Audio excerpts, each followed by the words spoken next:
Welcome to Your Music Saved Us, where two friends blast ourselves into the past to relive and recontextualize the alternative Christian music we grew up listening to in the 1990s.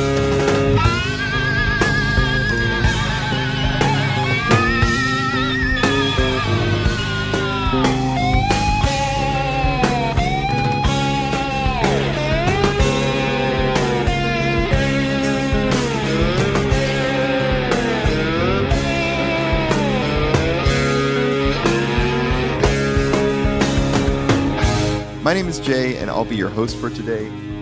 And, strangely, with me is someone who has found liquid cocaine desirous. Clifton. Clifton, how are you? What do you think liquid cocaine is? I don't know. I was wondering. Coca-Cola. It's probably like beer. Beer. Beer is not liquid cocaine, y'all. Well, but for someone that has probably had neither, they might True. think it is. I've never had cocaine, but I've read about it. So, yeah.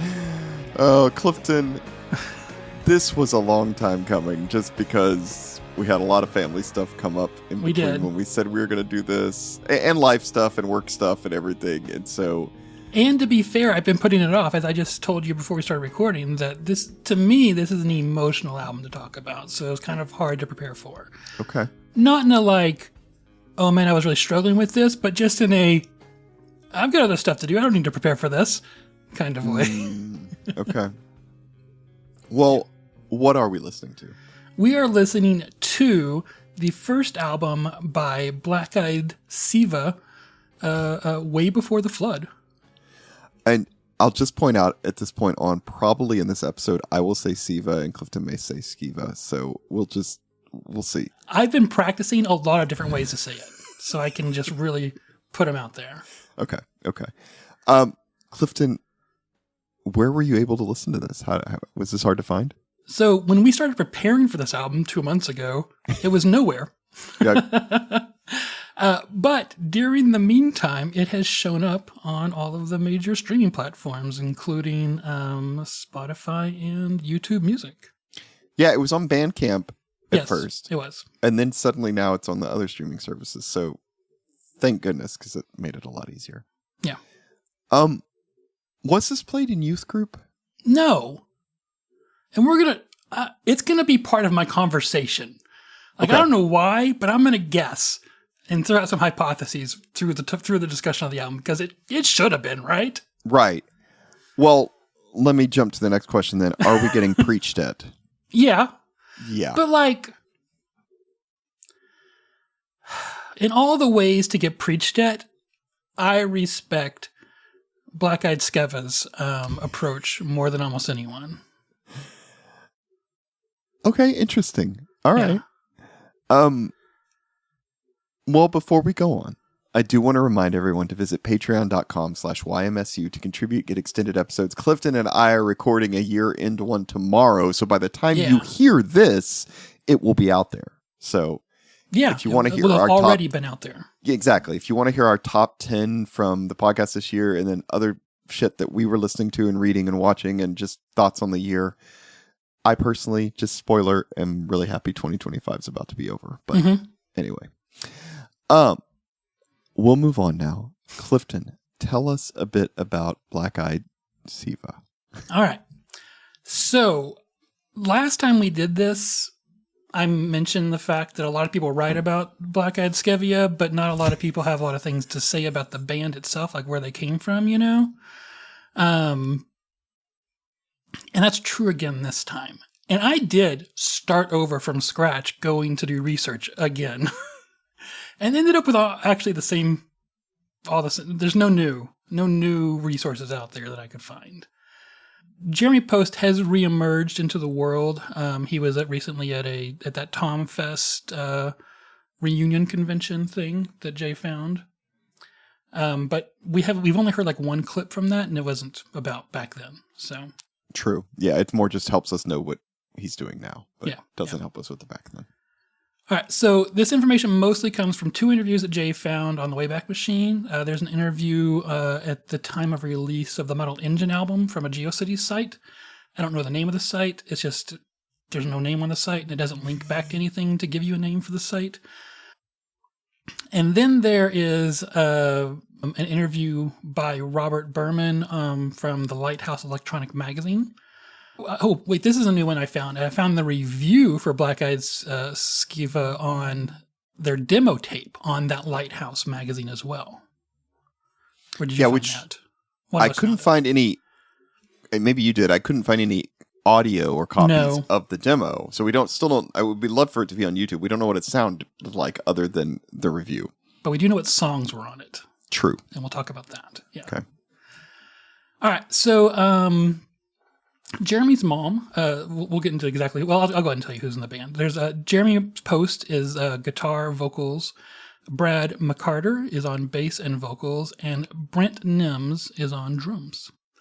So Jeremy's mom pressured him into playing an instrument as a kid, and he took up clarinet when he was young, but eventually dropped it and took up guitar, like a rock star. And Brad, separately, had started learning guitar when he was, in his probably young teens, but then he switched to bass. And he says very specifically, he did not feel like a guitarist who gave up and learned bass. He actually did just enjoy playing bass more. Brad got sucked into Young Life in his freshman year of high school and became a Christian. Jeremy and Brent played in a twangy folk rock band, Jeremy on lead guitar and Brent on drums. Then they met Brad, who played bass in a Christian band through high school, and he played bass for his church worship band, it sounded like. Brad wasn't looking to play in a band because he had kind of gotten enough of that in high school. And doing the math backwards, it looks like they started sometime in 1992, probably. And at one point, they all lived in this house together in Santa Barbara, going to school there, and played the club scene for about 2 years as Black Eyed Scevas before kind of much of anything happened, really. And I do want to read a quote here from Brad from an interview talking about playing the club scene. He said, "People responded really positively until they heard any kind of gospel message in it, which is really unfortunate. We made it a point not to be the band that comes out with a message so strongly that people just go running out the door. Otherwise, why'd you present it at all? But at the same time, to present it clearly. There were people who were definitely into it, but nobody's going to sit around buying more beers and saying, 'Yeah, party,' to the band that's got Jesus Christ in their lyrics. It's as much as you can play in a scene where nobody can be wholeheartedly into songs which go against their whole lifestyle and what they believe. More than likely, even if they like the music, they won't like the band." Which I find weird because, this just assumes that if you're in a bar listening to music, that you live a lifestyle of sin. What's that all about? Right. I was thinking that too as you were reading it. Yeah. Yeah. Come on, Brad, do better. Young Brad, 25 years ago or whatever this was. 30 goddamn years ago. More than 30. 31 goddamn years ago. Okay. Thanks, Jay.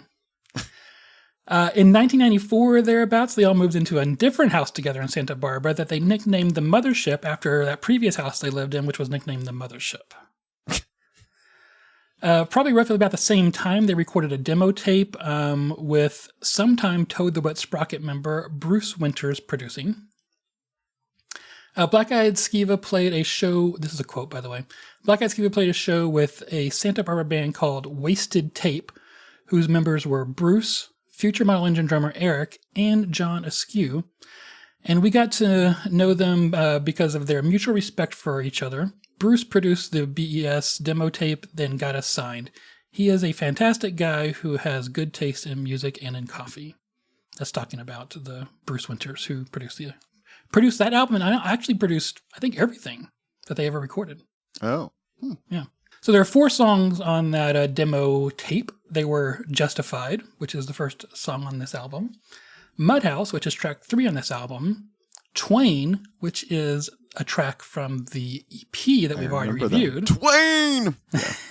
And Handshake, which is track 9 on this album, which we're going to talk about the lyrics of, but not the music of. Okay.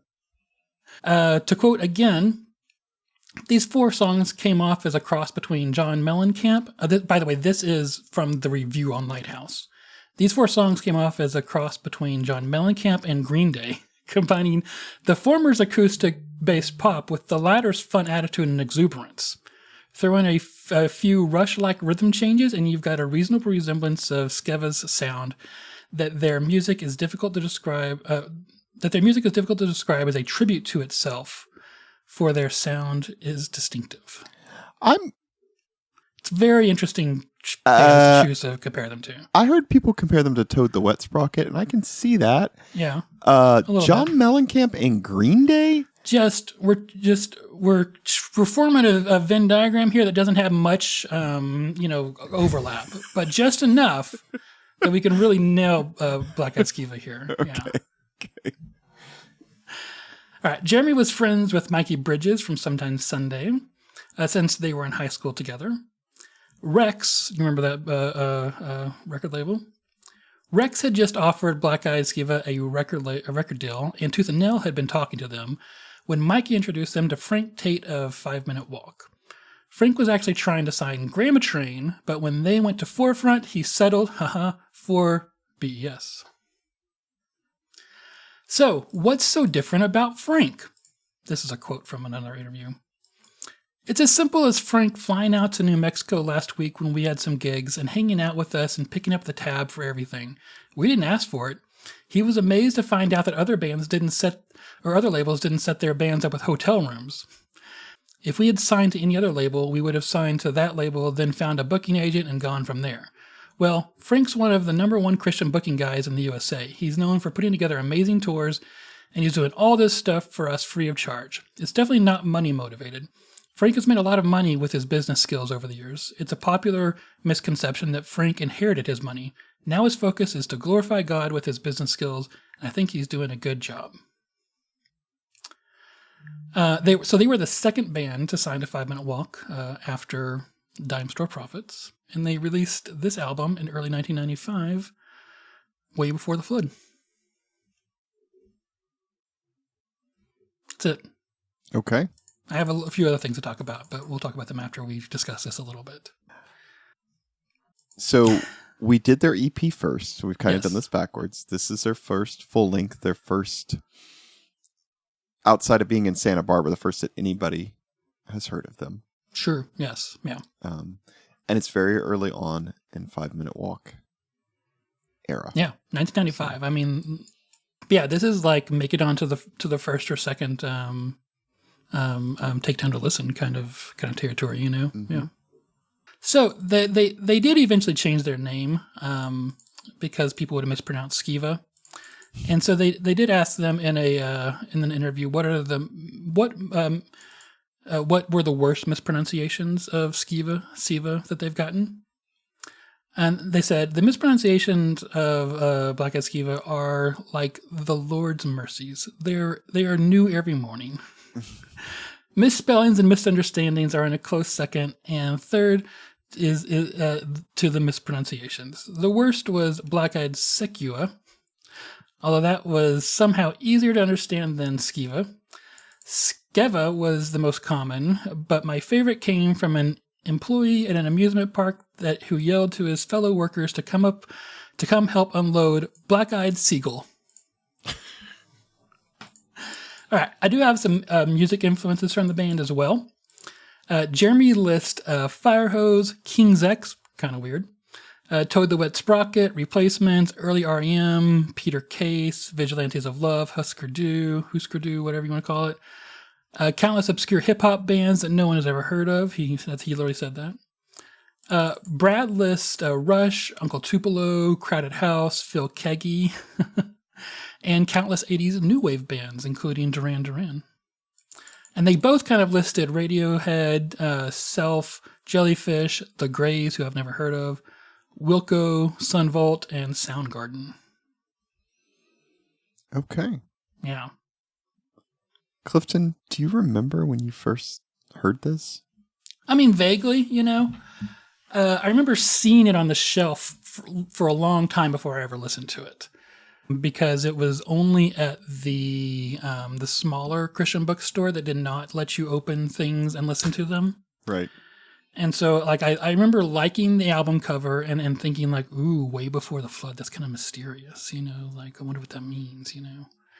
before I ever got it. But eventually I did buy it. And I remember that it was in that kind of transition, from more of the cheesy, Stephen Curtis Chapman type stuff into rock, like Plank Eye and punk rock and things like that, Yeah. I never really listened to this. Not surprising.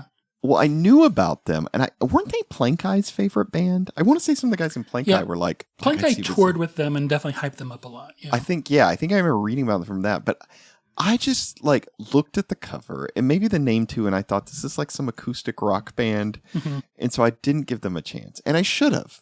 You should have. Will admit, I regret that. Now, you're not entirely wrong, because and we're going to talk about this as we go through it, because they definitely pull some influence from those shitty acoustic rock bands, and we'll talk about that.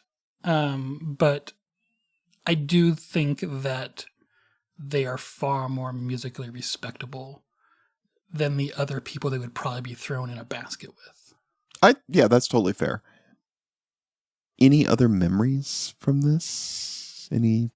And we'll discuss this more as we go through the music, but, I remember it being like, I was listening to it at the same time I was listening to other cheesy stuff. I don't remember exactly what bands, but I'm going to say bands like Big Tent Revival or what was that stupid one that we covered? Three Crosses. Remember them? Oh, so God, I forget. Yeah. So I was listening to bands like that at the same time,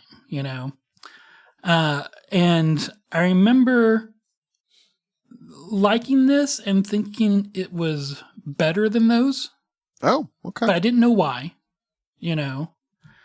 But also it didn't quite make the shift into rock stuff, whereas their EP does.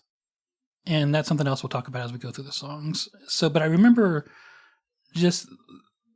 it being I have this vague memory of them being that's good. This is something more legitimate than than those other cheesy bands, but I definitely could not at that age, at that 15 years old or whatever, put my finger on why. Yeah, it's definitely more musically challenging than those bands, for sure. Yes. So I'm glad to hear you liked it and weren't just ooh, I don't know about this. Oh, no. I really liked it, yeah. But it was also more lyrically challenging, I think, too, than those bands. Oh, for sure. Yeah. I think I think both of those played together. And not just because it's one of those or the other one of those, but because Jeremy's vocals come off really well, and he does a really great job of shaping his vocals around the lyrics and his lyrics around the vocals, kind of thing. And I think that really plays well, and it lets you understand the song while you're listening to it and really take it in. Yeah. Any songs you remember or any kind of expectations before going into this? I think the two songs that really stood out for me that I remembered over the years are the first song, Justified, and then the second to last song, Confirmation Day.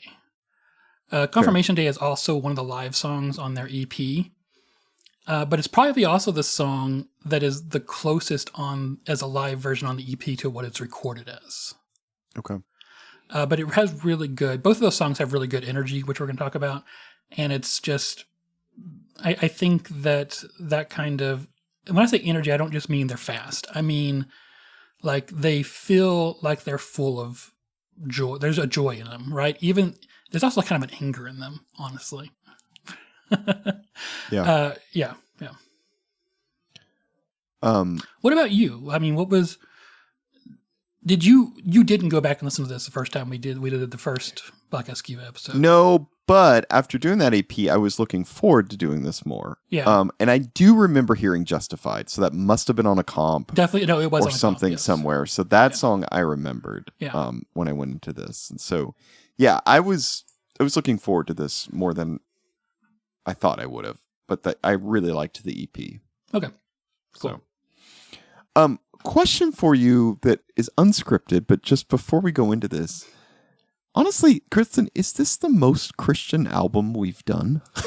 I kind of had that thought halfway through. I was like, I don't even know what I mean by that. I guess it can mean a lot of different these are things. people who truly think about Christianity. Right. Like they're not just like repeating some words or some ideas, These are people who have actually thought about things and are like struggling with Christianity. Yeah. Yeah, and that's why I said I respect the preaching on this more, is because it's not really like get your life right kind of stuff, It's like they are struggling with what does salvation mean, and like what does it mean to like not save yourself for marriage, there's some pat answers and stuff like that every once in a while on this album, but I think it is people who are truly like, at least Jeremy has like really like internalized the Christian philosophy and is looking at the world through that lens and not just like through a church lens. Yeah. We'll definitely get to points. I definitely don't agree with all of this. Right. Me either. But there's a sincerity here for the most part. You're right. There's a couple places where I'm like, okay. But that I don't think we get in a lot of the other albums. Mm-hmm. Maybe not a lot, but some of the other albums we've covered for sure. Yeah.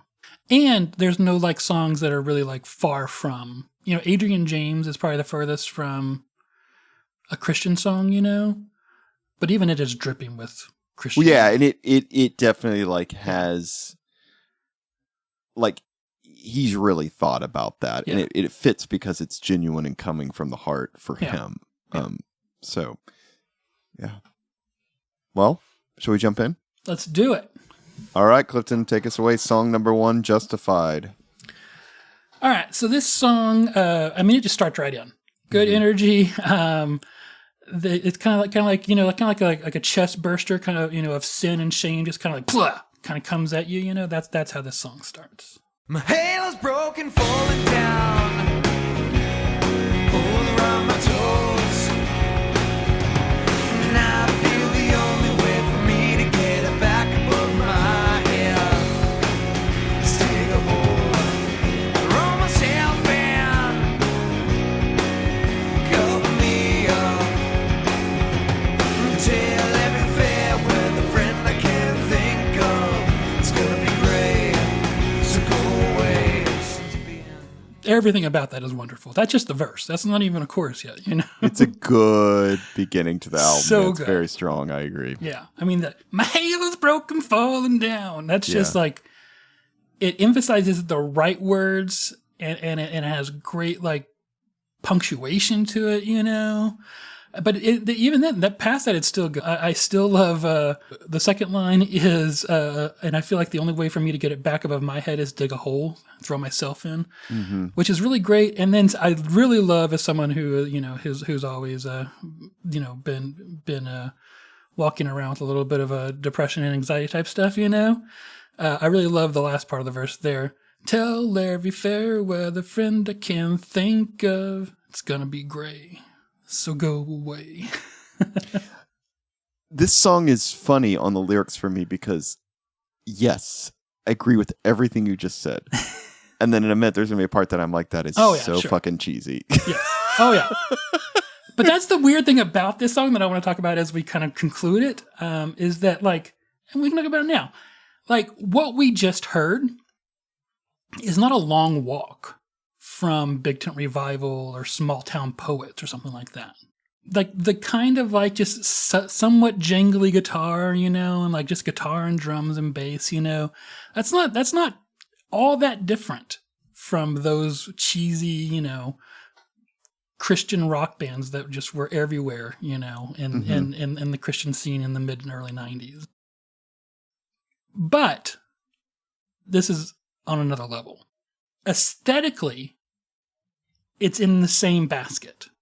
If you like Big Tent Revival and someone says, hey, listen to this song, you're probably gonna like it. Yeah, except it's doing a little bit, even musically, a little bit different stuff, right? It like is. You had some weird tom fills in there, I noticed. You had the guitar, sometimes the rhythms are not just straight, 4/4 or whatever. Like it's not. And you and me noticed that, right? You're right. Okay. But 90% of people don't. 90% of people are like, da da da da da da. Yeah. Like, that's all they need, right? All right. Good point. So it's not a long walk between these two bands. And we'll continue that thought as we go through here. Okay. Well, let's move on. Yeah. All right, so we're going to go into the chorus here. It slows down quite a bit, and he does this kind of like picking thing. This is probably where it does differ musically quite a bit. And is that they do the quiet loud thing, that's quite present in the indie rock scene of the time, Yep. Which I like. Yeah. Me too. So go away since being justified. It's just as if I'd never seen it all. It's the untold soul. Underwhelming, but kind of in a good way. But it has this like the play on words that you probably is repeated in youth groups every day. Being justified is just as if I had never sinned at all. It's a great little rhyming kind of what's a rhyme, but it's the beginning of it? Alliteration. Yeah, you're being too nice, I think. I like the verses a lot. I think this chorus is just I don't know. I don't think musically it's as good. I don't think it doesn't have the hook that you just had before, and then the lyrics I'm just which is fine, oh my though, god, but this because is cheesy. the vocals because the verses are so catchy, you're allowed to have a little clever interlude. This is more like a clever interlude. Okay, musically you're right, but then lyrically you can't also just have this really cheesy. I could do with the music like that, but if you're 14 years old, can you? Yeah, no, sure. Okay. Yeah, I know it. No, and I'm the same. If I had listened to this back when I was younger, like in the day when this came out, I probably would have been like, yeah. But anyway, they were in their 20s when they wrote this, so I'm not as, as forgiving for them. You're right. Whatever. It's fine. Again, I like a lot of this album. There are parts I just want to be like, okay, come on, y'all. Fair. Yes, I agree. But for me, it's more just like a little interlude that's kind of cheesy, kind of catchy. It's catchy in the way the words come off your tongue. Like if you're singing along, it's gonna feel good. Okay, right. Right. Plus, if you're a Christian, justified, just as if I had, that's. It's a Christian singing to yourself. That's a great little thing. Yeah. I'm sure people ate this up. Oh yeah. So I want to move on to the bridge. It's kind of going to do that slowing down thing again. But what's weird is it's coming off of a chorus, and then it's going to slow down even more, which is going to show you how much it's going to slow down. But they kind of do this in all their songs, where in the middle of the song, they'll just do this little break where they just slow things down for some reason. It's kind of math rocky though. Never seen it all.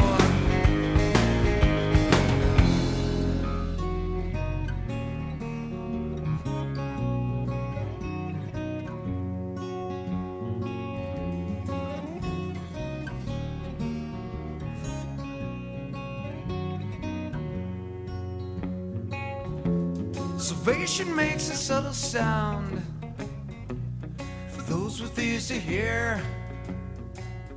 It's the sound that you hear, the sound that I hear. 'Cause I hear.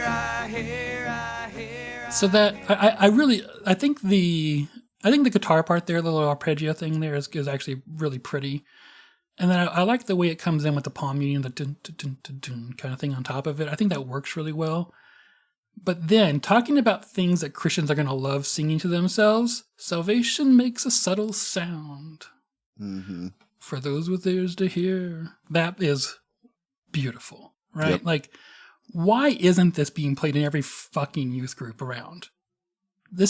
Christians love patting themselves on the back, and it's good music. How often is there good music that's also self-congratulatory? I know. I know. And you think back to like, what was this? The same year that like Jars of Clay came out and stuff. Yeah. You're like, why couldn't have this? Jars of Clay Honestly, is the answer is probably because this was on 5 Minute Walk and didn't Probably. get a push. it's that the it second needed. album on 5 Minute Walk. Yeah. Yep. Yeah, that's exactly probably why. But like my youth group had youth interns, maybe not in 95. We may have been too small in 95. But like there were people who definitely knew music who could have pushed it. You know, I don't know. I know. And again, maybe if we were in California, Clifton or some Maybe it cool was. place. If this was played in your youth group, let us know. Not that anyone ever responds to these things that we put out there. Except for someone did respond with a hookup for someone who actually was involved in that Carmen video, and I haven't been able to follow through on it. Yeah. Clifton! I know. Look, I kind of got beat up a lot, and I've been a little bit depressed. So Okay, fair. Yeah. But we got to follow up on that. we're gonna follow shit. through. Yeah, Yes. that's big. Yes. Okay. Sorry, you heard it here first, everyone. Why don't you ping us later and make sure we've done that? Okay, back to Black Eyed Sceva. If this was played in your youth group, let us know, because as far as Jay and I are concerned, this was never played in the youth group, and it's really sad to us. At least it is to me. Yeah. All right. I do think this is really rich. I think it's harmonically rich. I think it's the way it starts off, kind of this just like understated thing, and then as it blows up here, I think it really works really well. 'Cause I hear, I hear, I hear, I hear. I hear, I hear, I hear, I hear, I hear, I hear.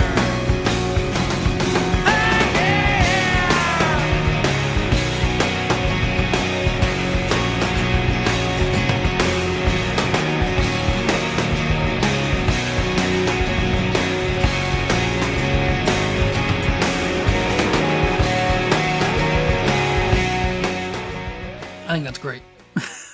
They do quite a bit of kind of like jamming parts on this album. Yeah. And I honestly most of the time like it. Yeah, like, they're really good at it. But it's like, it's jamming in that same way that like Built to Spill does it. You right. know? Yeah. They're not patting themselves on the back. They're not like sticking their crotch out with the guitar on it towards the audience. You know, they're just enjoying themselves. Yeah. No, it's good. Most of the time in this album, it's Yeah. honestly pretty good. Yeah. And most of the time it gets harder, which is the really good part about it. Exactly. Agreed. Yeah. Which is where my complaint's going to come in. I actually want to listen through the end of the song because it kind of goes into a guitar solo here, which is not bad. Which is saying a lot coming from me. Yep. True.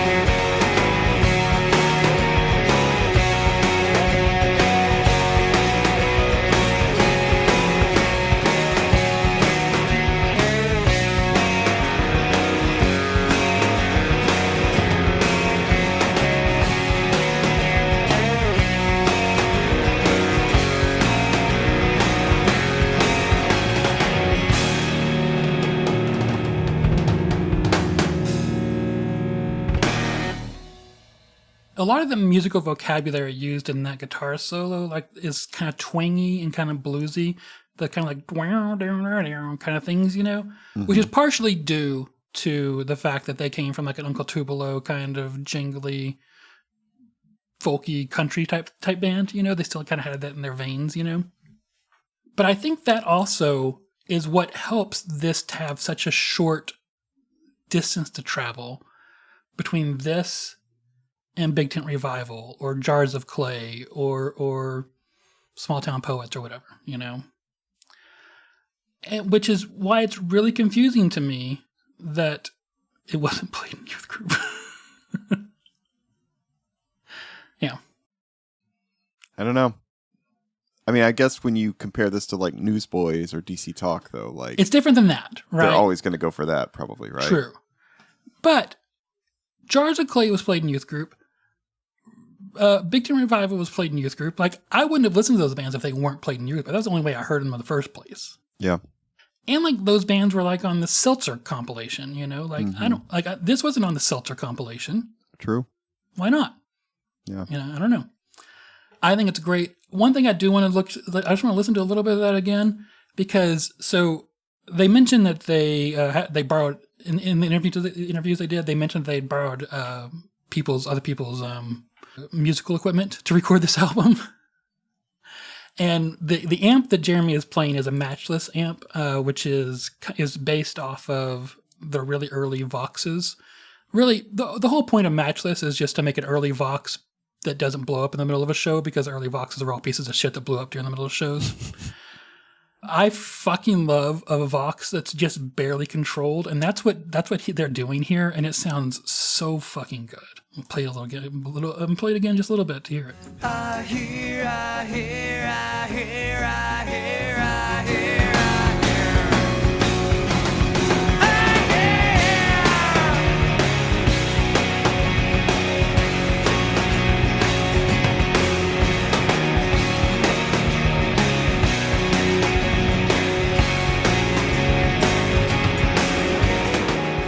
It just has this like primalness to it. The breakup is just like I don't know. It's so crunchy that it has this musical primalness to it that I just fucking love, and also is one of the reasons, not the whole thing, but one of the reasons that this album sounds so good.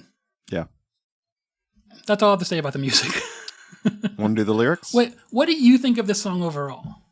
I'm honestly, kind of like I said before, I'm torn because I think it starts really strong, and I like the verses. I even like that I hear. I like the jamming part. I don't like the chorus at all. I think the lyrics are super cheesy, and I'm having a hard time overcoming that. Just as if I'm like, oh God. So I don't know. I like it. It's not my favorite song of the ones we're going to cover, but... And if I wasn't bringing nostalgia to this, I would probably have the same objection. Yeah, I fair, right? I get it. Yeah. But the nostalgia kind of makes that roll off my back a little bit, I think. Yeah. Because it still bothers me. But I'm just kind of like, yep, cheesy Christian bullshit. Yep. But there's so much not cheesy Christian bullshit to this that I'm willing to overlook. Mm-hmm.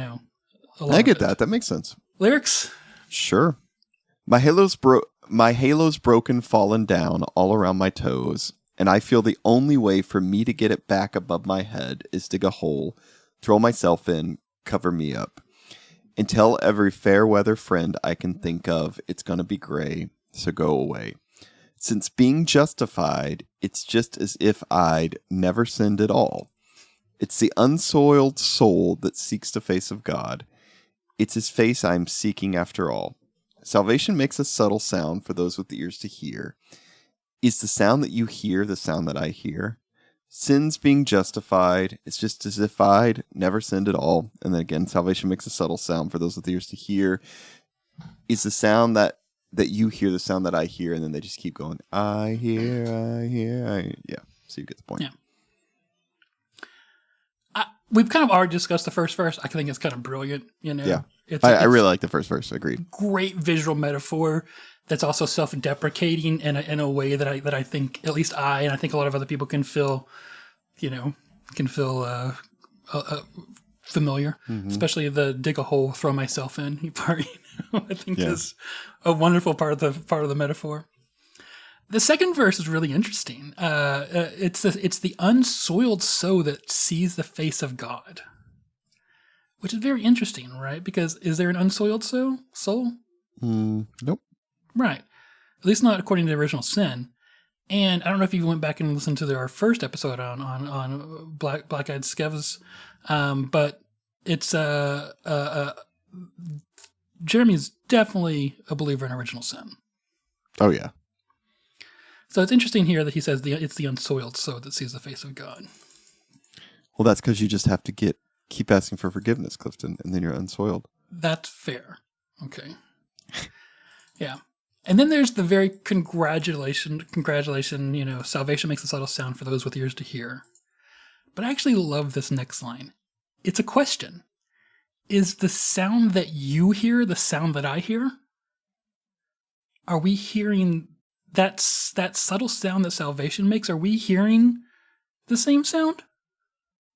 On one level, this can be kind of stupid and be like, man, is the blue you see the same blue that I see?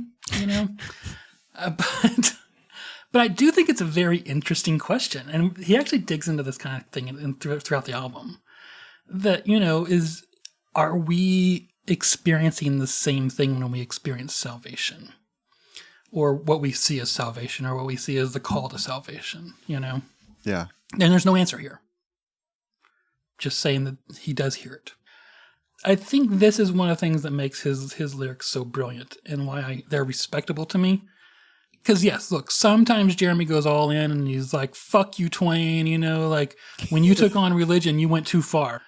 But other times he asks questions like this, and I think that's really cool. And I don't want to go too much further, at least on my part, because there's another song that actually addresses that exact question. Okay. Well, let's go jump on then. Number 2. WBF, which it stands for Way Before the Flood. I don't know why they couldn't just say Way Before the Flood since that's what the album's called, but they decided to call the song WBF. Dude, you don't even know. Okay. You don't even know. Like, okay. Those, us BES fans, we call things WBF, Which reminds me of the Community quote. Oh, they're so fundamental now, we need to call them BNL. Which is Bare Naked Ladies. Oh, okay. I was like, I don't know what he's talking about. Sorry. Like I said before, the title of this track, to me seemed very mystical as a kid. Okay. Way before the flood. It's like, back when like that's a long time ago. And like so little of Genesis happens before the flood. What happens before the flood? Like Adam and Eve, Cain and Abel. That's it. Yeah. Yeah. That's it. That's all that happens before the flood. That's all that's recorded. At least there's some people who get born and die, but like there's no other things that happen. There are some few things that happen, by the way, because there's a few things that are like, and this city was founded, and that's why we call that city that to today. And then the flood happened. Were the Nephilim before the flood? Yes. So that's a whole thing. Yeah, right? Yeah, right. There's a whole idea that the Nephilim are before the flood, and that's the real reason that the flood had to happen was to wipe them out. Oh. But then that doesn't even work either, because later on in the Hebrew Bible, there's times when like the giants, the giants like Goliath was a giant, Mm-hmm. they are the children of the Nephilim and humans, and the Nephilim and the humans are the children of humans and angels, right? Okay. So, yeah. So none of this makes sense, but that's just par for the course for the Hebrew Bible, for all the Bible, right? Yeah, true. Also, I found out that there is a Bob Dylan album called Before the Flood, but it's just a live album, so I don't know. Like, I couldn't find any links between the two, but I thought it was interesting. Okay. Anyways, this song starts off with kind of like a jangly guitar intro again. I do find this song a little annoying, and we'll hear why.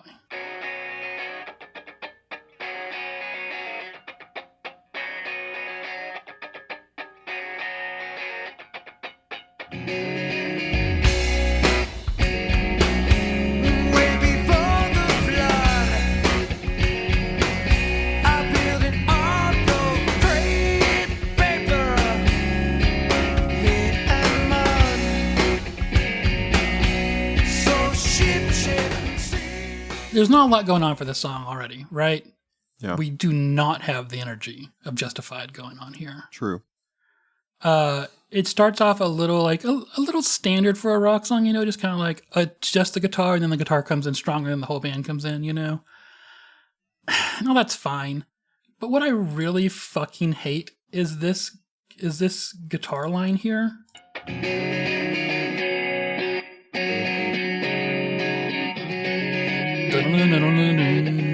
And it just happens over and over and over and over again through the whole fucking song.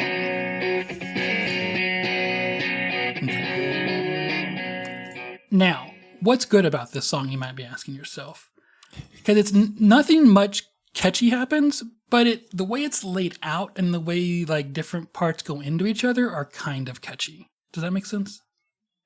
Plus, later in the song, Clifton, we get pretty funky bass line. I think even some slap bass in here. So I We mean, do. just hold on for that.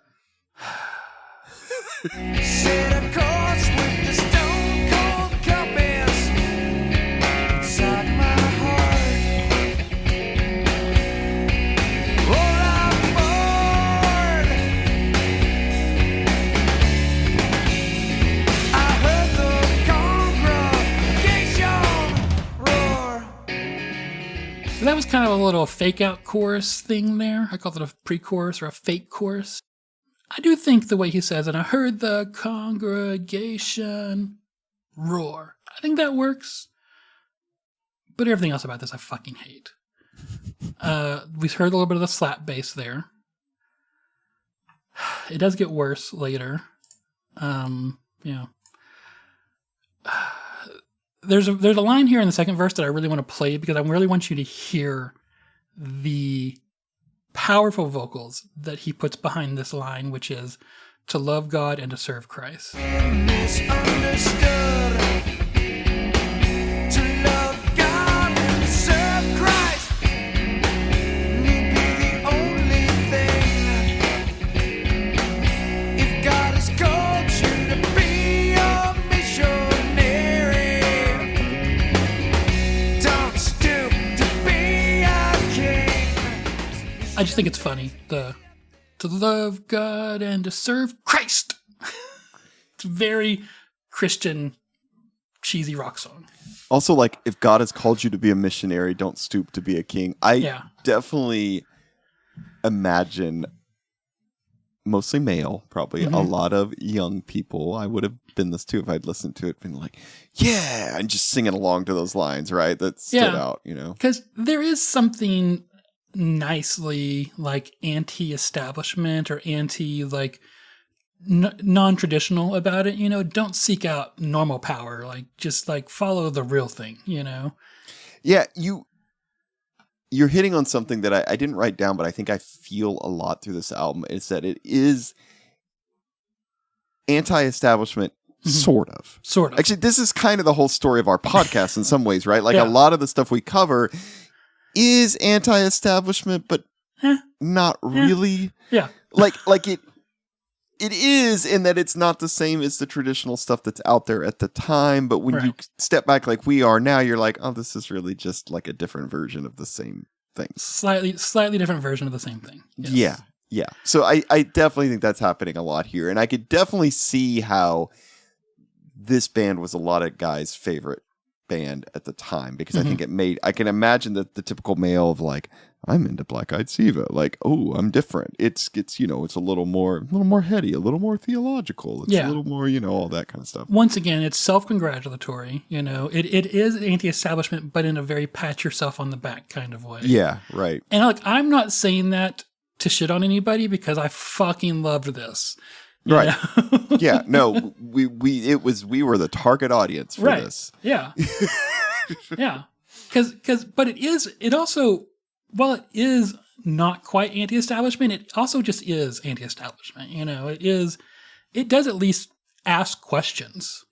You know. Yeah. Like, listen, I will shit on this today, but I want to be clear. This is far above like so much of the stuff we're covering. Like, you know, we just did fucking Yo Ho Ho with DC Talk. This is like leagues beyond that. Like, so much better. Please, like, yeah. So I want to, you know, we always nitpick on stuff. I want to be clear that this is like a lot better, but still. Right. All right, we're gonna get into the chorus here now, which I do think is, I think it is still. It comes off, I think it's more musically cheesy than it is lyrically cheesy. And I think that this chorus is one of the reasons that it can't be played in youth group. So on cue from God the Father, stepped out and walked on water. Is it busy up there? Is it busy up there? We're waiting. Is it busy up there? Is it busy up there? We're waiting. There are so many souls down here just waiting. We're waiting. We're waiting. So I think it's not like super catchy, but I think the repetition, is it busy up there? Is it busy up there? I think that kind of works. The repetition, the buh, really works. Followed with the much lighter, we're waiting. I think there is something nice about this, but it's, for being the title track, I think it's kind of weak. I agree. This is kind of weird for it to be the title track. Yeah. I do want to listen to a little bit more of it. There's a funky guitar thing. And you're about to play the slap bass too, I can tell from where you are. So we're going to hear more of that. We're waiting.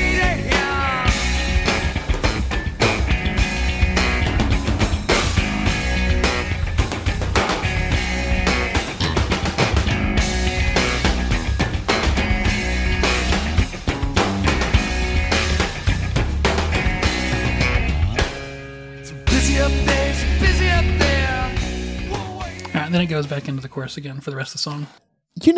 Clifton, some stuff from the 90s has aged fine. Some of it sounds great. I like some of these guitar tones a lot. Slap bass does not aged well whatsoever. It's just should go away and never come back. Yeah.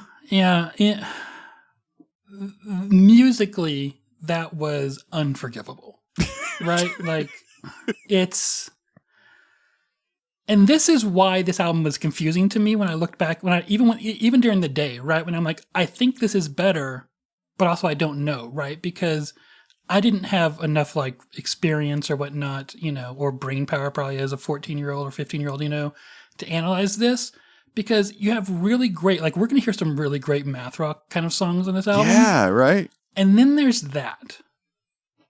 And it's hard for me to know that those are all in the same band. Yeah. Maybe this is a good time to say this. I was going to say this somewhere in here.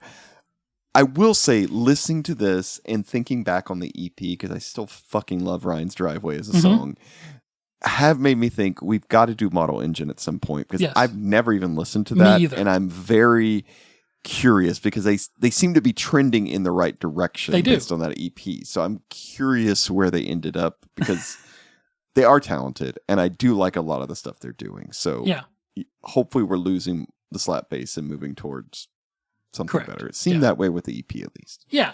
And then, like, for example, the songs they chose to do live on the EP are the harder songs on this album, for example, right? Yeah. The more math rocky songs on this album. This is not one of them, for example. But it's just, I don't know. It's just that. So to me, like, that's the kind of thing that, though, like, the people, I think the kids in youth group at 14 years old would have fucking loved that. Oh, yeah. Oh, yeah. And so once again, why is this not being played in youth group? Okay. But I did say that something disqualifies it, but it's actually the lyrics. Way before the flood, I built an ark of crepe paper, hay, and mud, so ship shape and seaworthy for all to adore. Set a course with the stone-cold compass inside my heart. All aboard, I heard the congregation roar. Just before the flood, maybe this map I've been reading has been misunderstood. To love God and serve Christ need to be the only thing. If God has called you to be a missionary, don't stoop to be a king. Is it busy up there? Is it busy up there? We're waiting. Is it busy up there? Is it busy up there? We're waiting. There's so many souls down here, or so many souls down there, just waiting. Now in the flood, the light we walk is not manufactured by us. So why build that ark where you can't see over your own bow? So on cue from God the Father, stepped out and walked on water. Is it busy up there? Is it busy up there? We're waiting, over and over again. I want to do the chorus first, because I think it's the easiest part to understand. At least if I am understanding it correctly. We saw kind of some lyrics like this when we were doing the that Polar album that ask a very similar question. It's looking at God and being like, are you busy? We're all waiting here. We're all fucking suffering. What are you doing? And I kind of love that because it's true, right? Like it's Right. true to all of our experiences that we're all fucking suffering and we're like, what's going on? What's the weight? What what are you doing, God? And I think that question is disqualifying from allowing this to be in a youth group. Yeah, I think you're right. Not that I think people would have thought about it enough to do that, but yeah, I think you're right. But I think it's one of the things that leads it down there. Mm-hmm. Otherwise, I think the point of the song is that, like, building big churches and having a lot of fanfare and, like, doing that kind of, like, mega church thing is not the point, but the point is to love God and to serve Christ. Yeah. Now, I'm going to ask a question that Jeremy asked a second ago. Is the sound that you hear the sound that I hear? Like, is your interpretation of what it means to love God and serve Christ, is it the same as my interpretation of what it means to love God and serve Christ? It's a good question. Yeah. And I'm not going to provide an answer because, once again, there is more songs on this album that will ask the same question. But I do think it's really good lyrics. I think it's... And by the way, the third verse is basically saying, the thing that we all needed was Jesus coming and saving us. And I think he means for that to be the answer to, is it busy up there, Mm-hmm. But when I look around, I still see a lot of people suffering, including Christians. And I still see a lot of people hating, including Christians. And I still see a lot of people, doing things to make the congregation roar, including Christians. Right. So I don't know that it mattered that Jesus walked on water so much. That's all I got. Yeah, that was good. All right, you ready for the next one? Song number 3, Mud House. This was also on the demo, right? Yes. Yeah. Okay. Yeah. I fucking hate this song. Really? Yes. For all the reasons I explained in the previous song, okay? But it's going to be more clear in this song why I hate it. Well, we'll get to the lyrics, but Not even the lyrics. Like, the lyrics are horrible, okay? But musically, I hate this song also. Okay.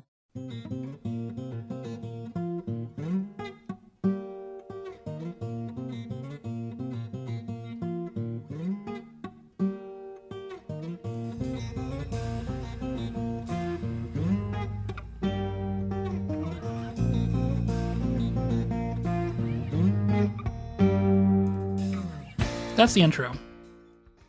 Maybe this is just me, Jay.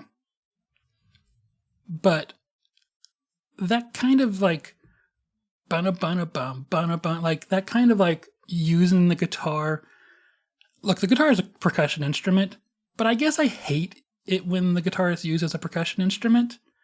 Like it's like the bop it version of playing guitar, bop it, stretch it, snap it, like I'm a melody person and maybe that's just me. Maybe there's like, look, Bella Fleck and the Flecktones exist, which is basically just that kind of stuff nonstop, So I guess there's people out there who like this, but it's not me. Okay. All right. Now we're getting to the first verse.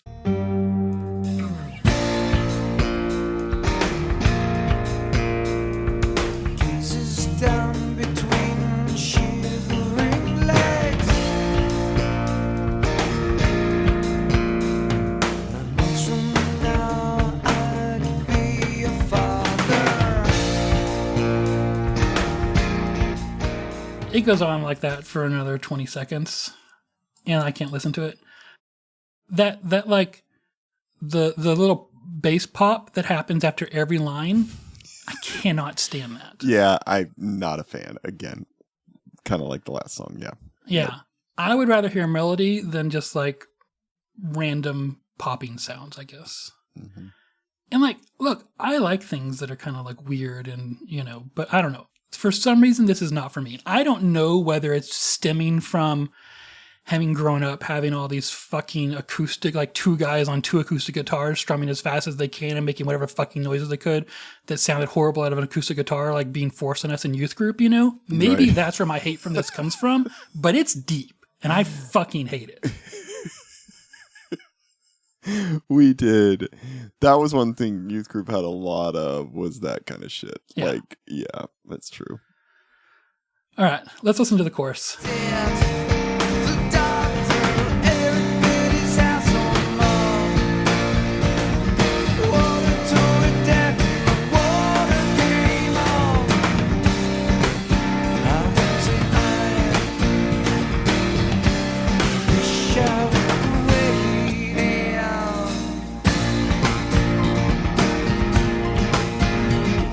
Sunday morning chat against the church wall.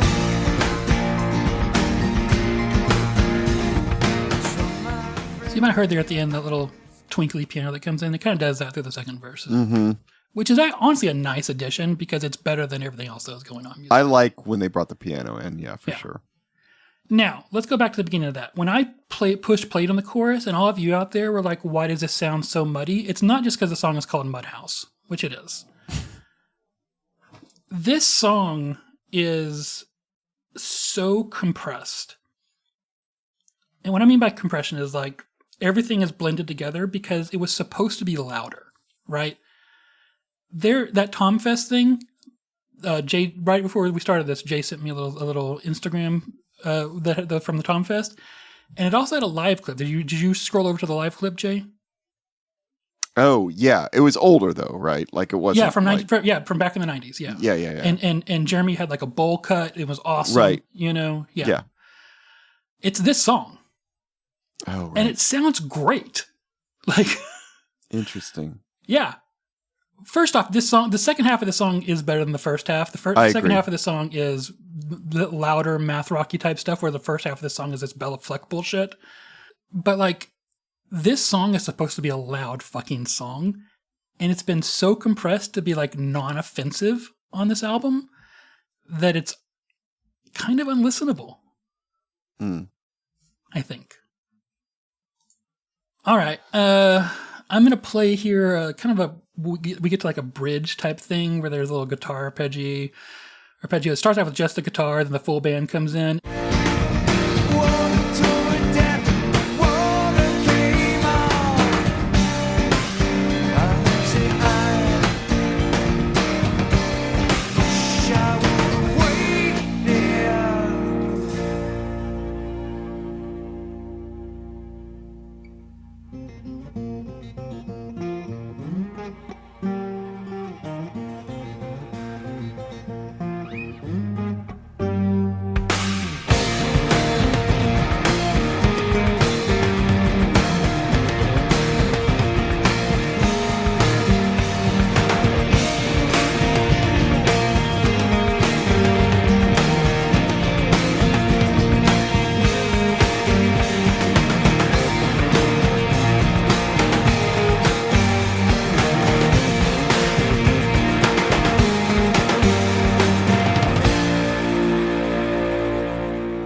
There's like 5 guitars going on there at the end by the time we get to the end of that part.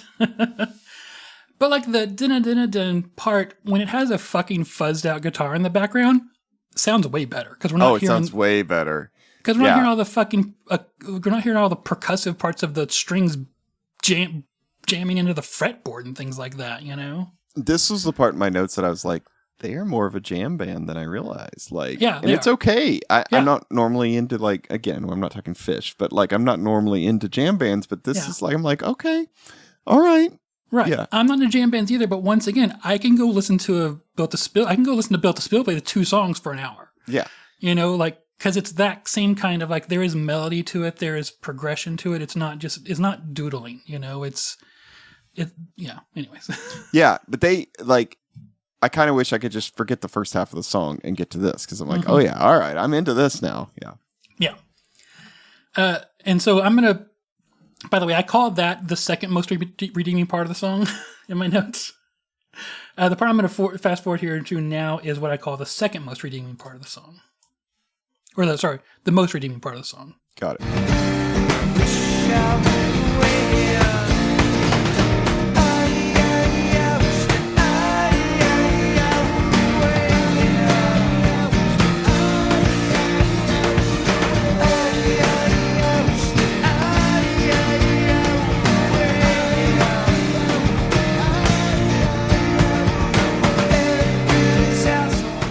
Now, if that had like screeching guitars behind it like it does in the live version, that would have been great. But it didn't. It just had that apologetic guitar behind it. And in my view, the production failed them on this song. All right. Anything else musically? No, because I can't wait to get into these lyrics. Nice. It's your turn. Read these pieces of shit. All right. Gazes down between shivering legs. 9 months from now, I could be a father. It's not worth it no matter what the world says. Tomorrow she'll visit the doctor. Eric built his house on mud. Water tore it down when the water came up.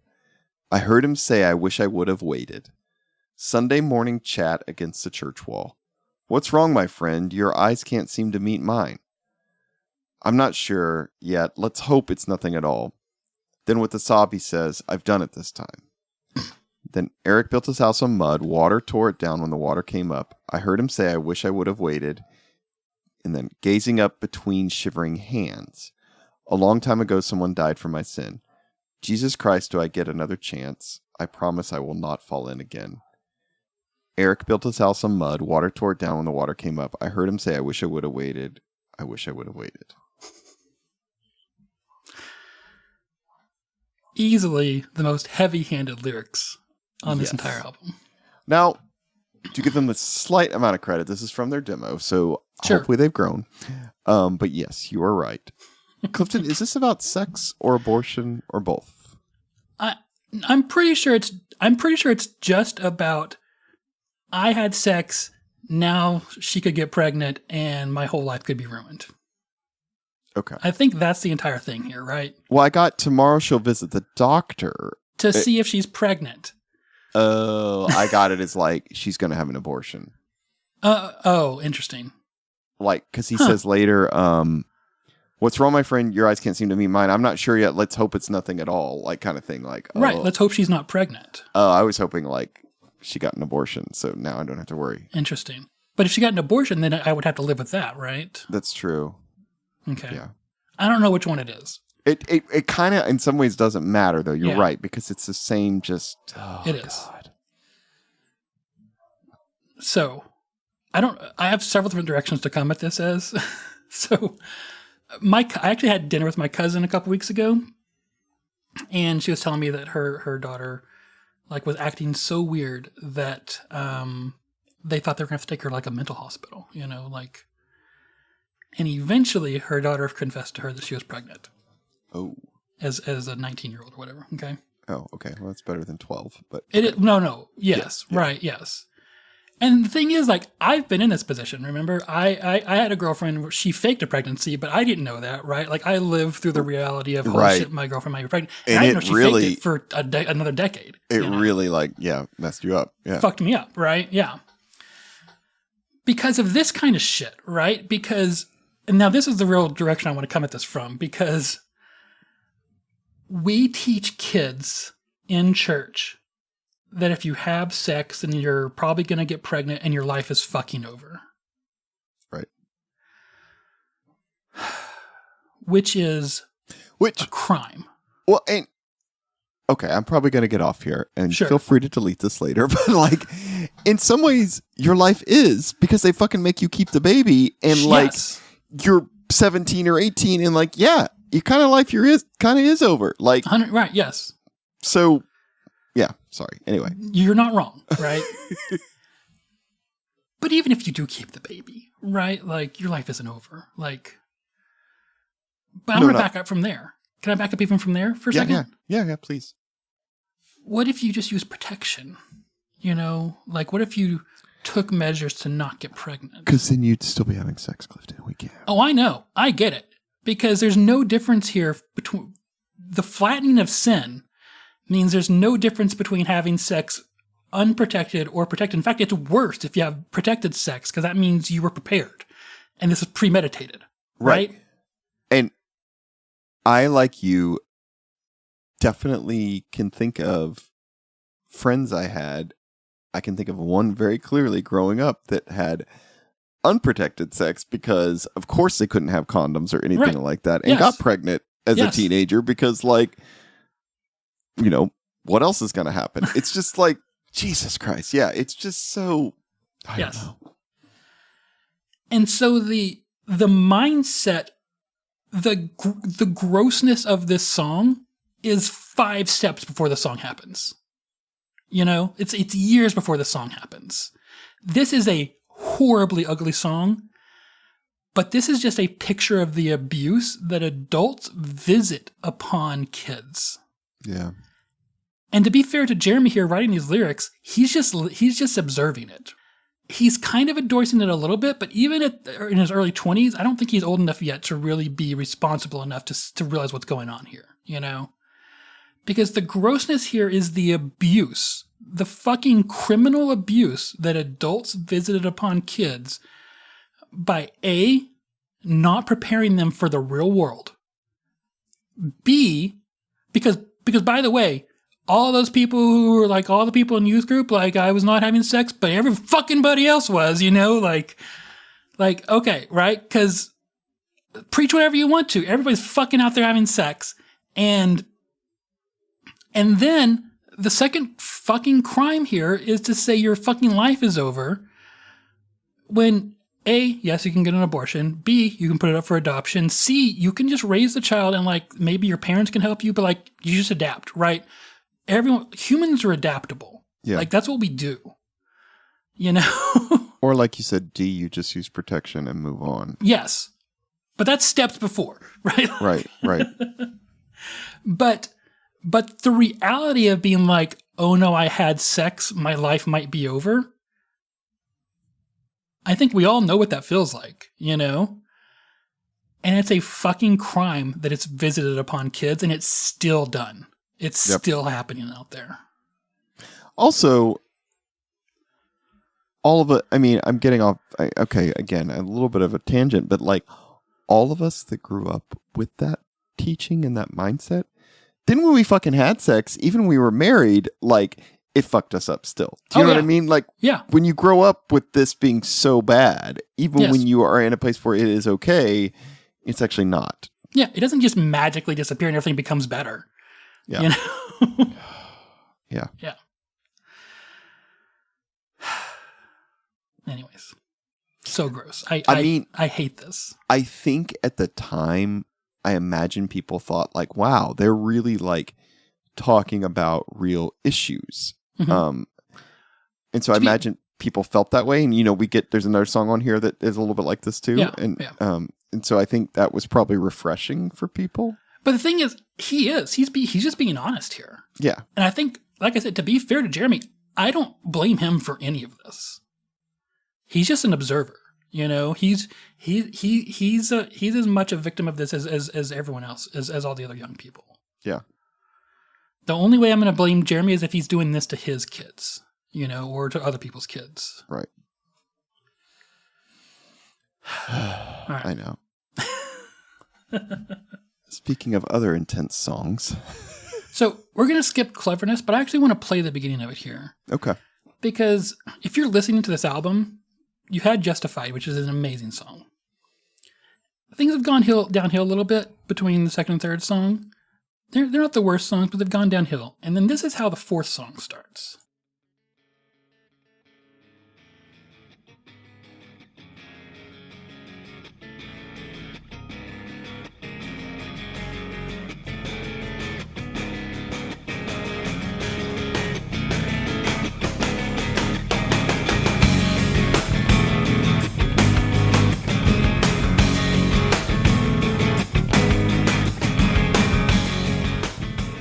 And it is a little bit harder, you know, but it's also mundane. And like the album really feels like it's dragging until we get to Adrian James. Sorry, go ahead. No, I mean, I'm just saying Adrian James is also a bit heavy. It lyrically. is. Yeah. Now, I'm in a weird way. I don't know, really like saying I like it more, but Right. I don't have as much of a problem with it. It's honest and from a good place, right? Mhm. Now, I think it's a really good song. Yeah. All right. So this one actually starts off really quiet too. And then kind of comes in with like a plunky guitar thing, but it's palm muted. So it's not just like that plunking the guitar string against the frets, kind of sound. But it does, the way it comes in, once again, you're like, my God, this album's really dragging. Thankfully, that's not going to be true for the whole song. Yeah.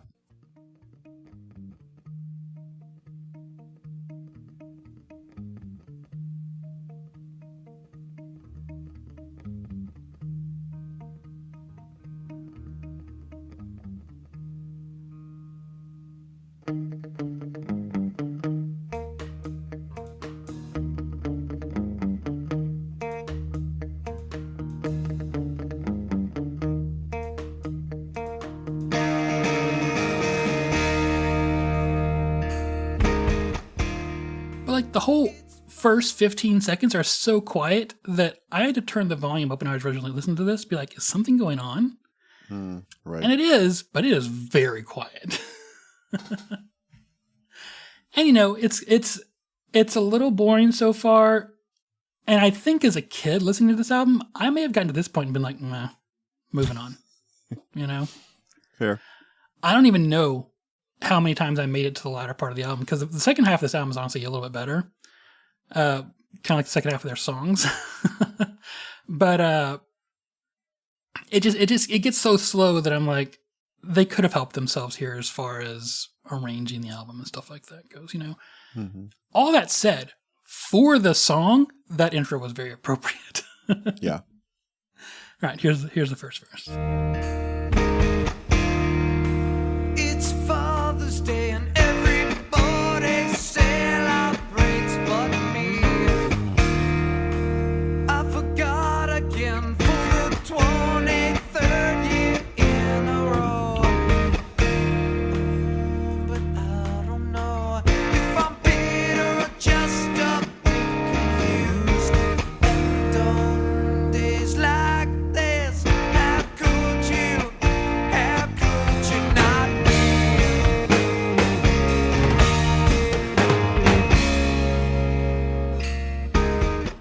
So that's kind of a little, once again, kind of like a fake chorus thing there, and then it goes back into the verse again. But if you're listening to this song, the first line is very easy to understand. It's Father's Day and it's Father's Day again and everyone celebrates but me. You're like, shit, I need to find the book so I can follow along with the lyrics for this. Yeah, Like, this is going to be rough. Right. The lyrics on this are really good. I like that next line too. I forgot again for the 23rd year in a row. Yeah. Yeah. Like, Jeremy tells you up front, get ready. Like, this is going to be a rough song. Yep. And this is, from what I understand, a biographical, right, about him. Yeah. I do want to go into a little bit of the second verse here, because I think that the way he arranges, as good as that first verse was, I think that the second verse is even better with the way that he kind of arranges both the lyrics and the vocals together so they hit just right.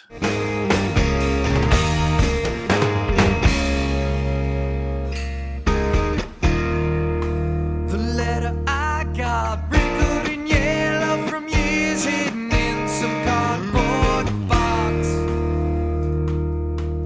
Mom didn't want me to see until I was old enough. What advice to give your son, you said?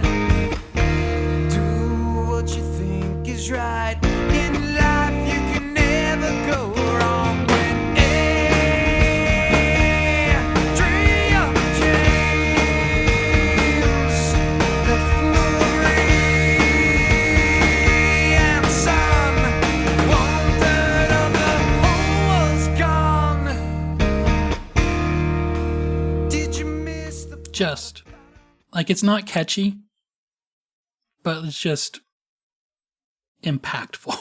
Yeah.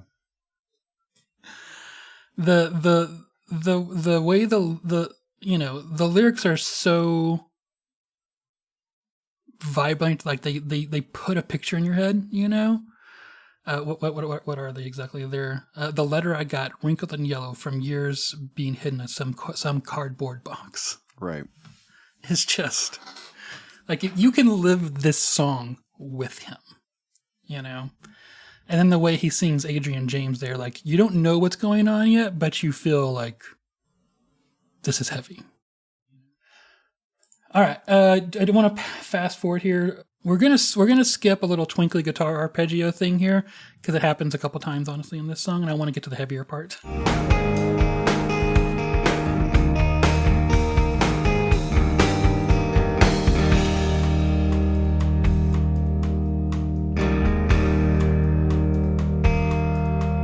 Sometimes I wonder if I will ever grow to love anyone like him. Sometimes I wonder if I will ever grow to love anything like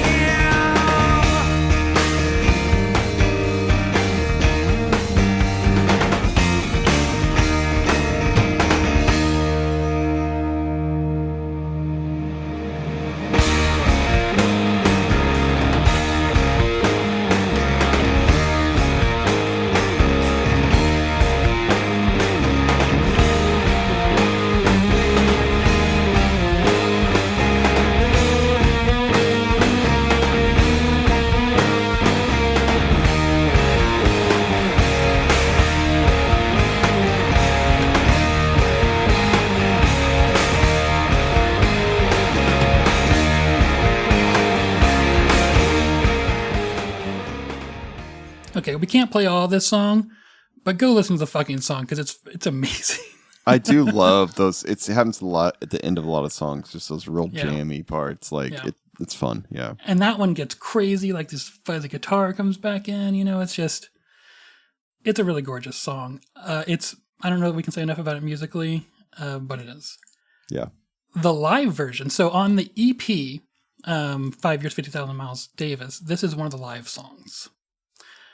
And it has, I'm going to play it, a little bit from it, because you're going to hear what they stole from us on this album, okay? In the production.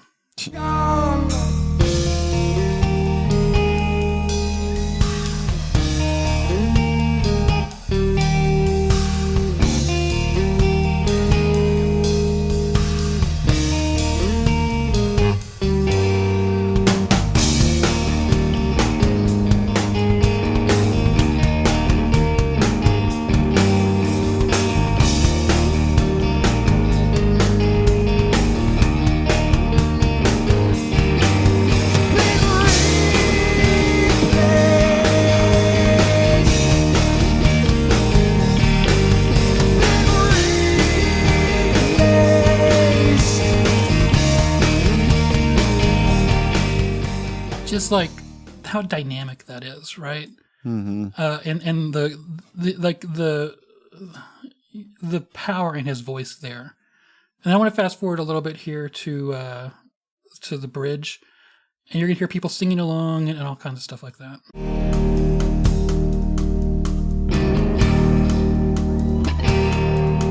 Sometimes I wonder if I will ever grow to love anyone like him.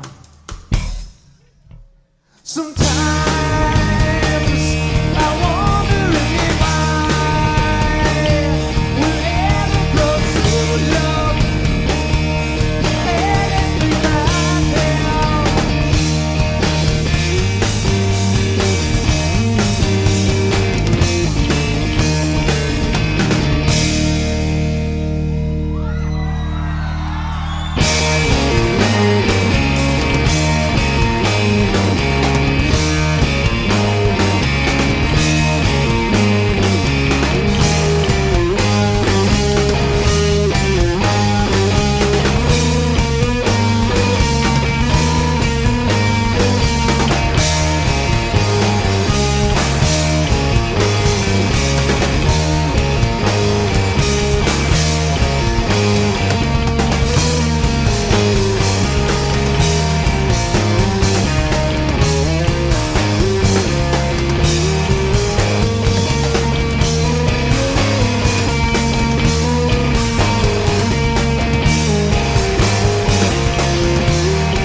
so much better live. Yeah. I'm sure this is a band that would have been good to see live because all the loud parts would be much louder. Mm-hmm. Like, yeah. Yeah. Anyways, that it's just like there's weird time signatures in there and going back and forth, and it's just what a beautiful song. Yep. All right, I guess it's my turn. It's your turn, man. It's Father's Day. Everyone celebrates but me. I forgot again for the 23rd year in a row. But I don't know if I'm bitter or just a bit confused. And on days like this, how could you? How could you not be? The letter I got, wrinkled and yellow from years hidden in some cardboard box. Mom didn't want me to see it until I was old enough. And what advice to give your son? You said, do what you think is right, and you can never go wrong. When Adrian James left Maria and son, 1/3 of the whole was gone. Did you miss the part about until death do us part?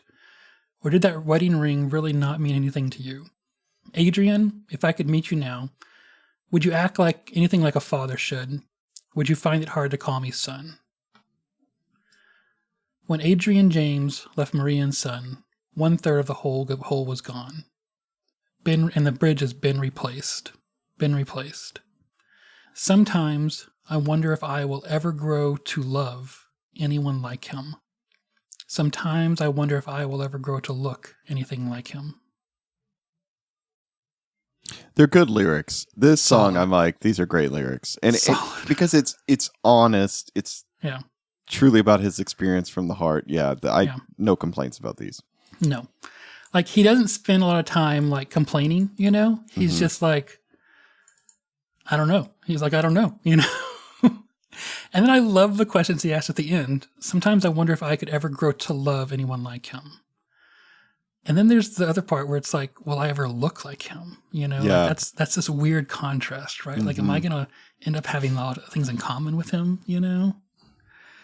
Yeah. And it almost leaves other things unasked, which are maybe better off psychologically not to ask yourself, you know? Yeah, and again, those first 3 lines are fantastic. It's Father's Day, everyone celebrates but me. I forgot again for the 23rd year in a row, but I don't know if I'm bitter or just a bit confused.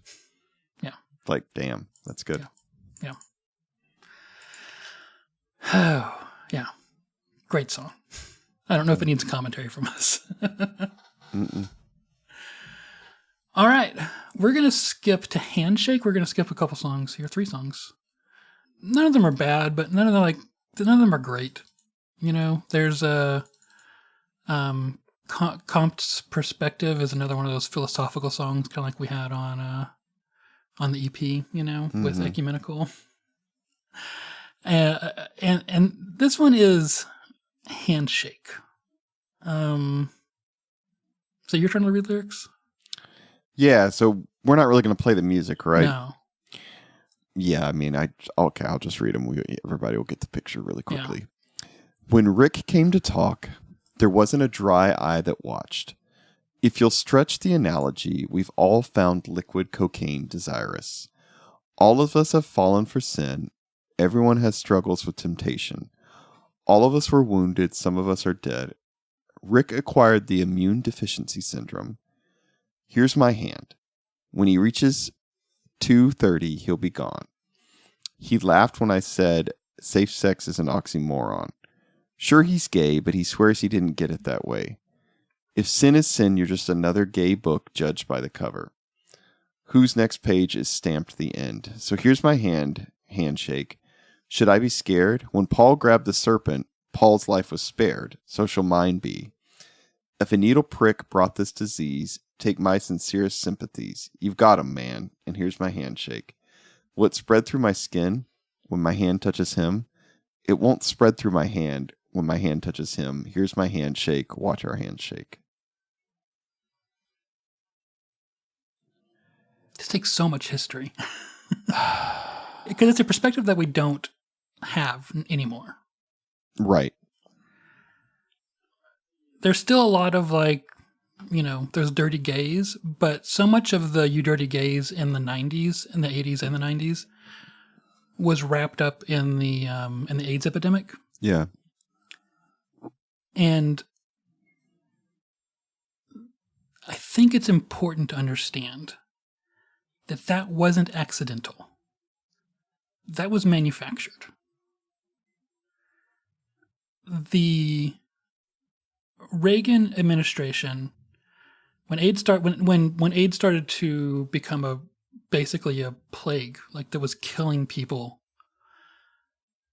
in the early 80s, the Reagan administration, at the request of people like Jerry Falwell, chose to ignore it. Yeah. And not to dedicate any research to it. And they just let these people die.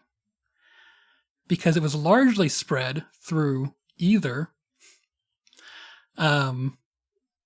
sex among gay people, because for a lot of reasons, but there's more friction in gay sex than there is in non-gay sex, and therefore there's more micro tears in skin that allow the virus to pass, But it was also passed largely in the crack cocaine community because of sharing needles. And that was a largely black problem. And Christians hate both of those communities. Yeah. Which is very important to understand. And so the Reagan administration looked at this and was like, not our problem. And and I think the reason that Jerry Falwell and the other evangelical leaders told Reagan not to do anything about it is because they needed to be able to say, those fucking dirty homos.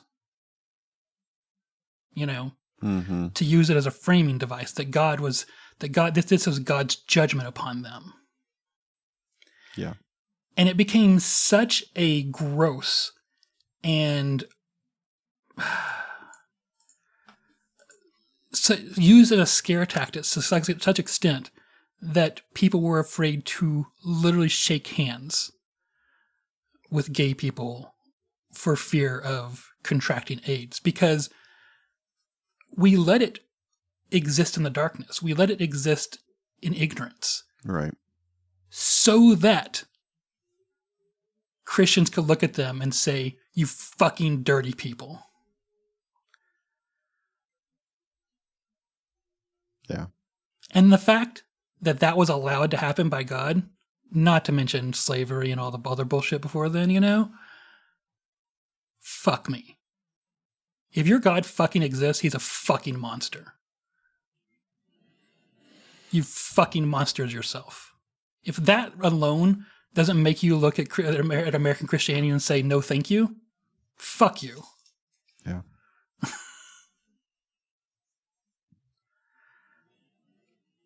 But this song. Yeah. What do you think about Jeremy's lyrics here then? I mean, they struggle with that, right? They struggle with that perspective. But he's coming from the perspective of non-ignorance, right? Of saying, number one, there is no, you can shake someone's hand and you're not going to get sick from AIDS, right? But number two, he's saying that even if it was true that we could get sick from shaking a gay person's hand, Jesus did it. Paul did it. These are just people. Shake their fucking hands. Yeah. As a metaphor. Yeah, I like it. It's one of the few times you see anything good stood up for in Christian music. Yeah. All right. I like your perspective on it. I wasn't sure because there's a lot of sin flattening in this too, comparing a lot of stuff to, but okay. But he even acknowledges the sin flattening in it. Yeah.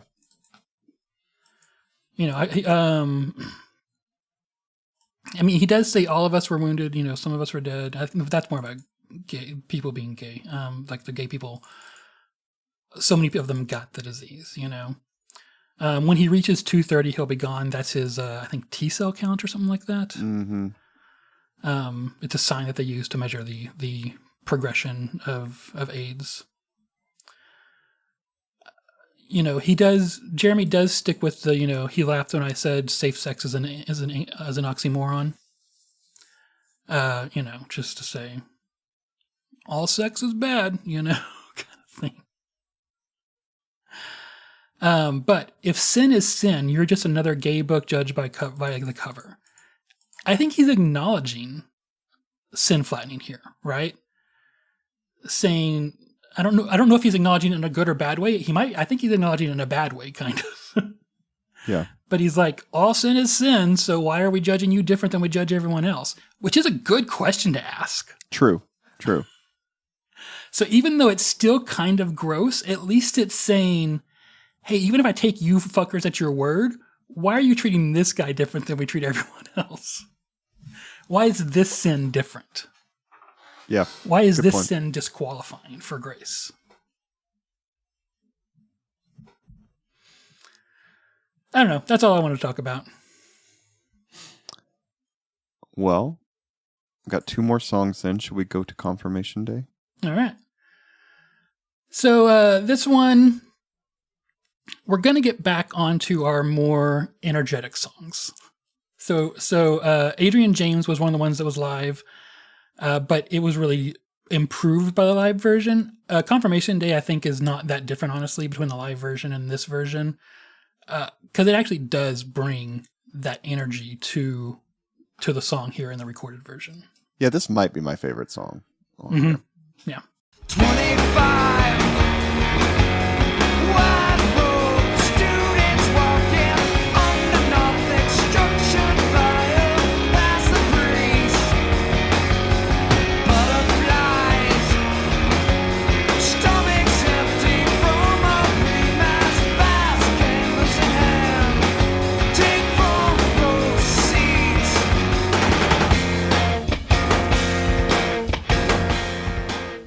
The production on that makes me feel very at home in indie rock in the 90s. It's that classic, recorded through a telephone onto an answering machine tape kind of thing. Just everything's way too compressed. Anyways. But we have the energy back there. It's not a lot has happened so far, but at least there's energy so far, I think. Right. But then we kind of get that fun math rocky breakdown here. I'll play again.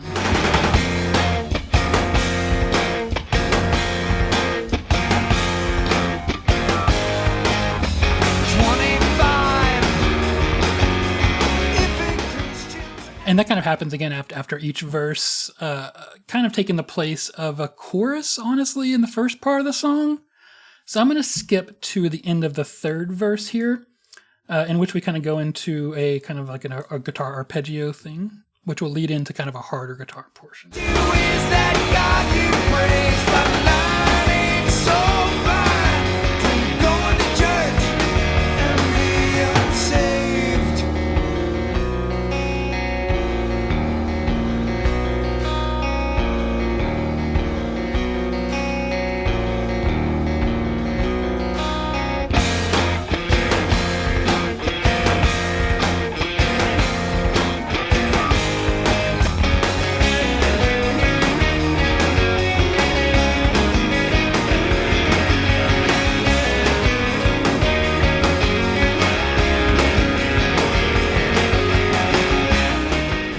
I do find the guitar solo kind of weird and out of place. Yeah. It honestly sounds a little bit better in the live version because it doesn't feel as kind of thrown on top, maybe. Mm-hmm. Yeah. But we do get back into some more fun math rocky type stuff here, and then it goes into a chorus.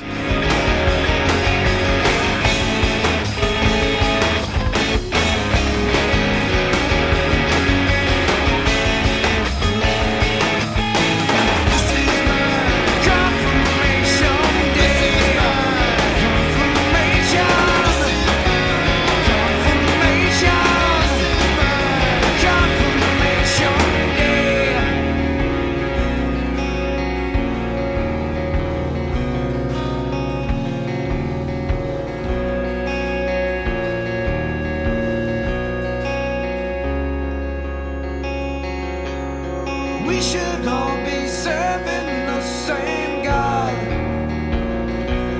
shouldn't we?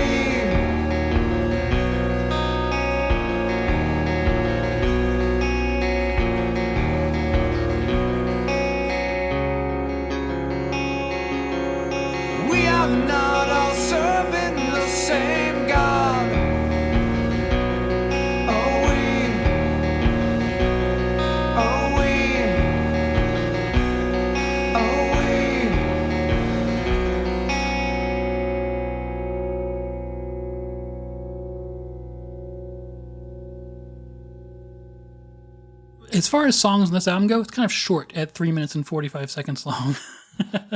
Right. But I think it's high energy, a lot of fun, more math rocky type stuff, less of that no slap basses going on there, for example. You know, Yeah. There's some rumbling bass, which is really nice, but no slap bass. Right. Yeah. Let's actually listen to, like I said, the live version is largely the same as this one, but I do want to play just a little bit at the beginning so you can see how similar they are, and then I want to go to kind of the first math rocky section again. Ladies and gentlemen, welcome to the Scream Black-Eyed Sceva! 25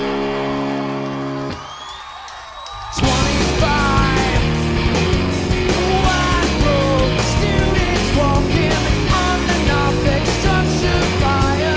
That's the breeze. Butterflies, stomachs empty from a green and last candles in hand. Take 4 row seats. But you see there how it's kind of it's better than the not live version, I think, but we still get most of that energy in the album version. Yeah. But that live version is still good. And here's kind of that first math rocky part. So by the questions raised, just who is that God we praise? Why the night ain't so bad? Going to church and being saved.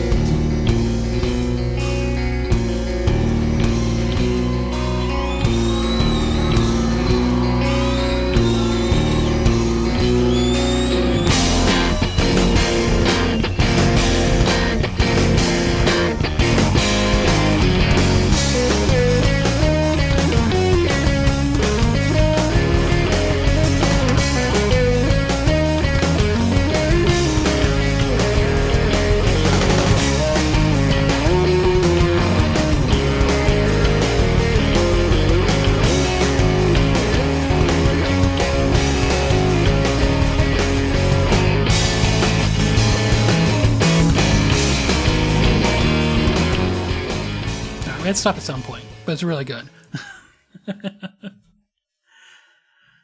All right, I think it's honestly a rather simple song. There's not a lot to it.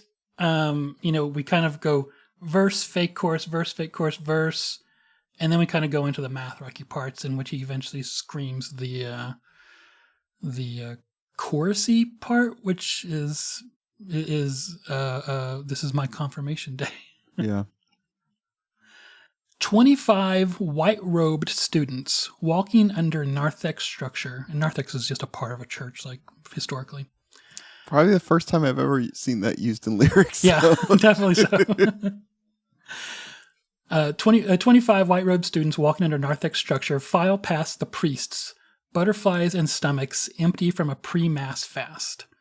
Candles in hand, take front row seats. 25 infant Christians at the altar, called to confess what they believe.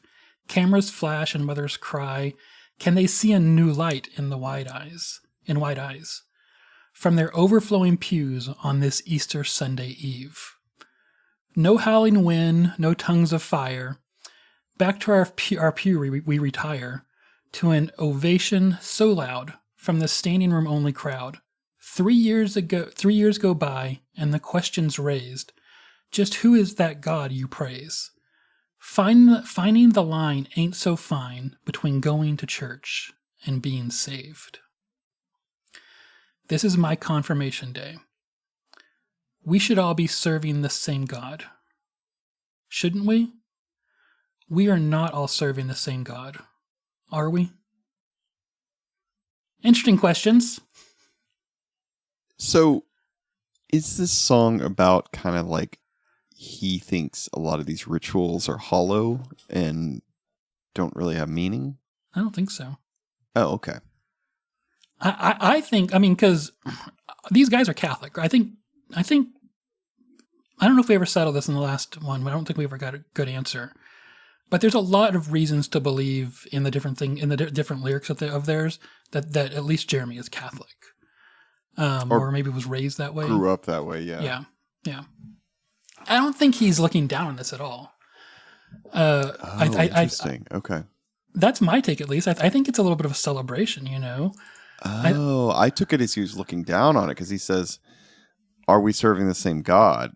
Whatever at the end. Shouldn't we? Are we not all serving the same God? Are we? I kind of took it as maybe you're right. Yeah.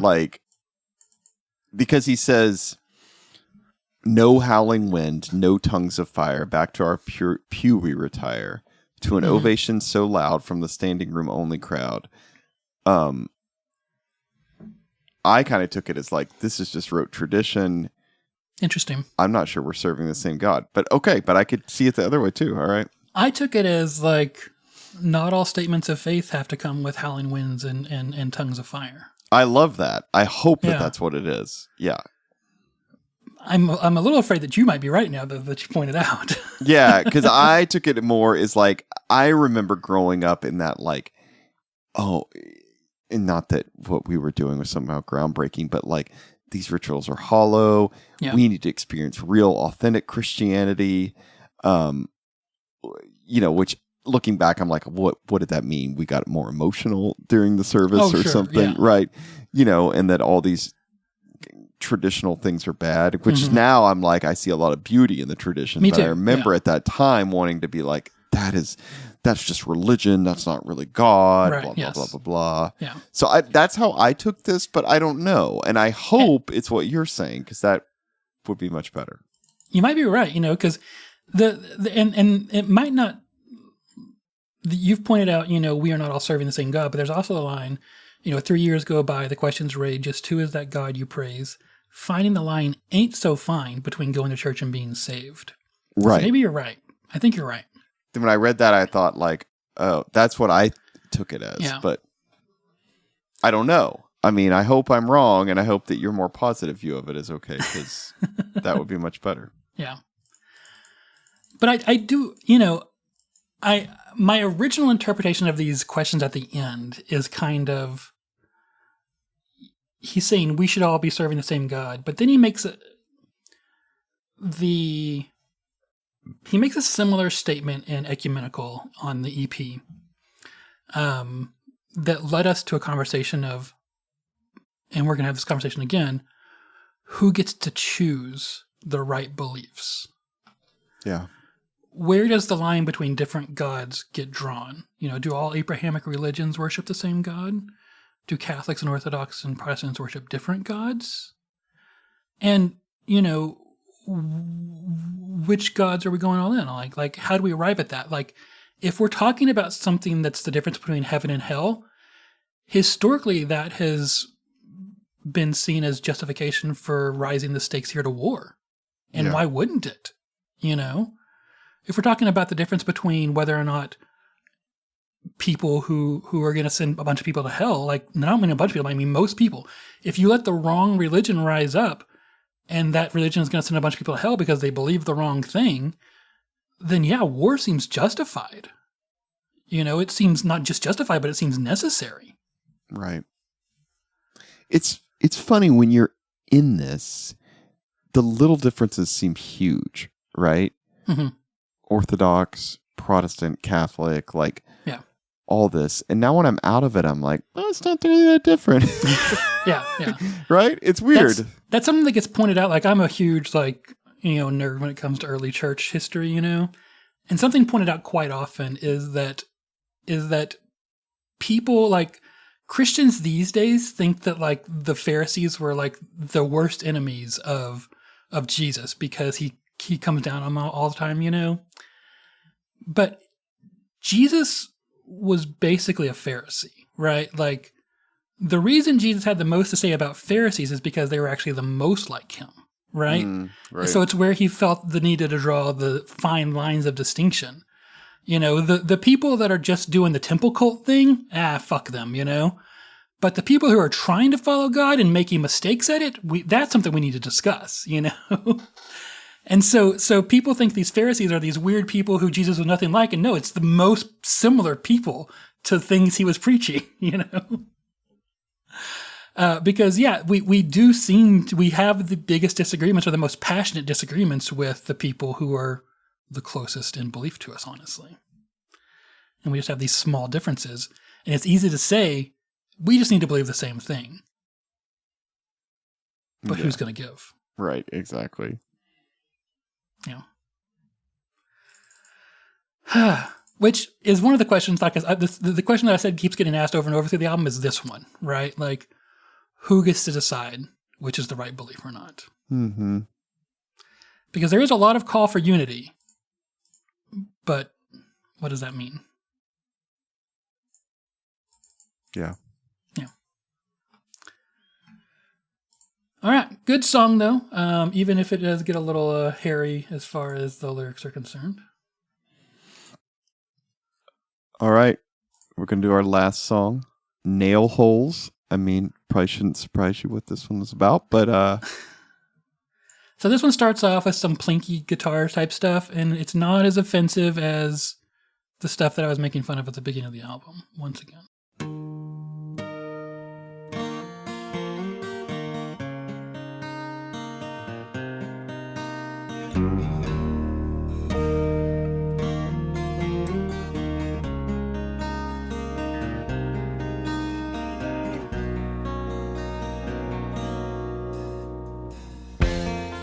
Like, that sounds like almost like Southern rock, right? Right. Yeah. Yeah. That dome kind of sound like a Western or something. Yeah. and then the kind of like boom, ding, ding, ding kind of thing there. Yeah. So where's this song going, y'all?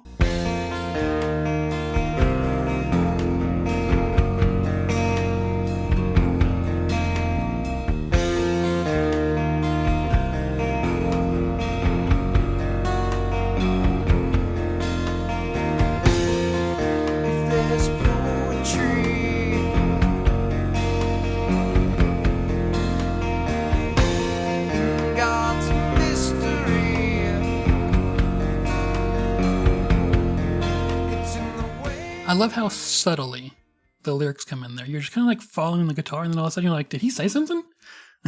It's just right. Like nothing changes. He's just like, if there's poetry, like it rises up out of it. Kind of anticlimactic. I'm gonna keep going here. It's in the way he reveals. It's in the way he reveals himself to me.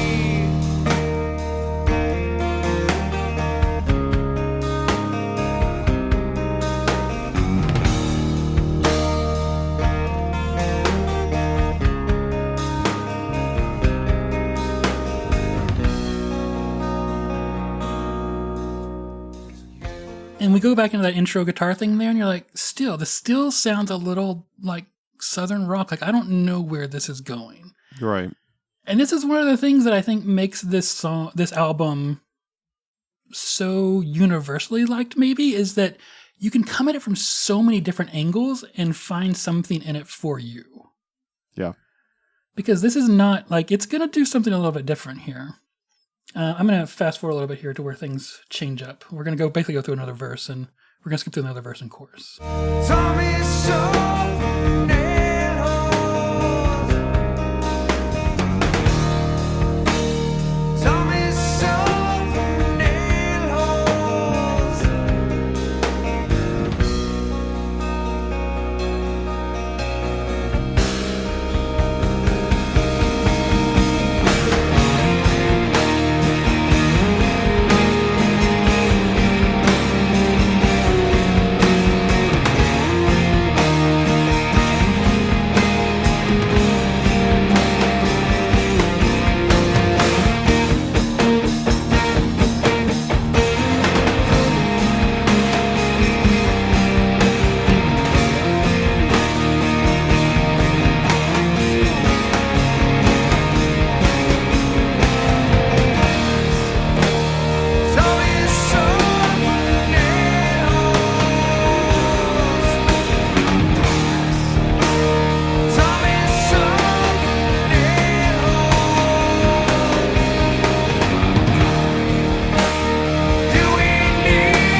A real groove there, by the way. I didn't know where to stop it.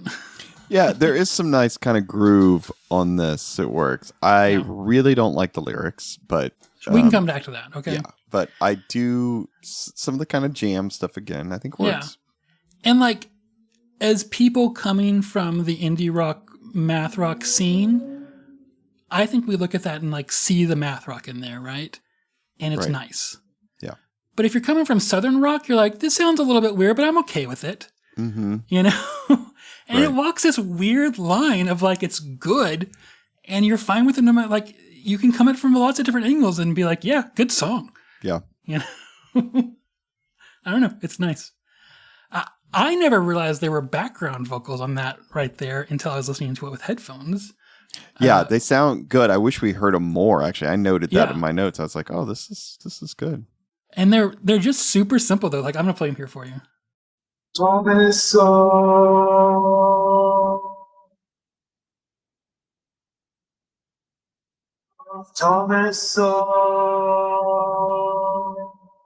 It's just that. That's it. But they really work. I think they really punch the chorus there, or whatever you can call it. As far as track listing is concerned, that's the end of the album. And I think it's a great way to end the album musically. Lyrically, we can disagree because it's not great. I think I read it now. Right? Your turn. If there's poetry in God's mystery, it's in the way he reveals, he repeats it again, himself to me. So you'll believe when you see. I say you won't see till you believe. Thomas said, until I see in his hands the print of the nails. Thomas said, until I stick my finger in the print of the nails, I won't believe. Thomas saw the nail holes. Thomas saw the nail holes. Do we need the nail holes? He repeats again. Do we need the nail holes? I don't need the nail holes. He finishes, I don't need the nail holes. Yeah. Which I think is what he's trying to tell himself that he doesn't need, but I think everybody fucking needs the nail holes. Right. So when I was really digging into the lyrics here, my first thought is, then what do you need? Yeah. Because everybody needs something. If what you're saying to me is, hey, tell me anything and I'm on board 100%, that's not the brag that you might think it is. Yeah, exactly. You know? Which that maybe explains QAnon and a bunch of other shit, right? Like, you're like, oh, well, okay. Right. So then the question becomes, how little do you need in order to believe something so wholeheartedly that you would commit your entire life to it? Yep. Because, once again, I feel like I need almost no proof to believe something so deeply that I will die for it is kind of a self-indictment. Because you need something. And so what was it? You can feel superior to Thomas for not needing to see the nail holes, but you chose this for some reason. Is it because this is what you were raised to believe and this is what everyone around you believes? It's the easiest thing to believe? You might think it's not, but I bet it is. I bet it is. Yep. And then I think we should actually get into the fact that the whole Thomas thing, needing to see the nail holes, is probably an early church argument. So whoever wrote, this is from John, right? Where he needed to see the nail holes. Mm-hmm. Whoever wrote John, which is the latest gospel to be written, is probably purposefully writing in opposition to another sect that has different beliefs that actually holds Thomas in high esteem. Right, okay.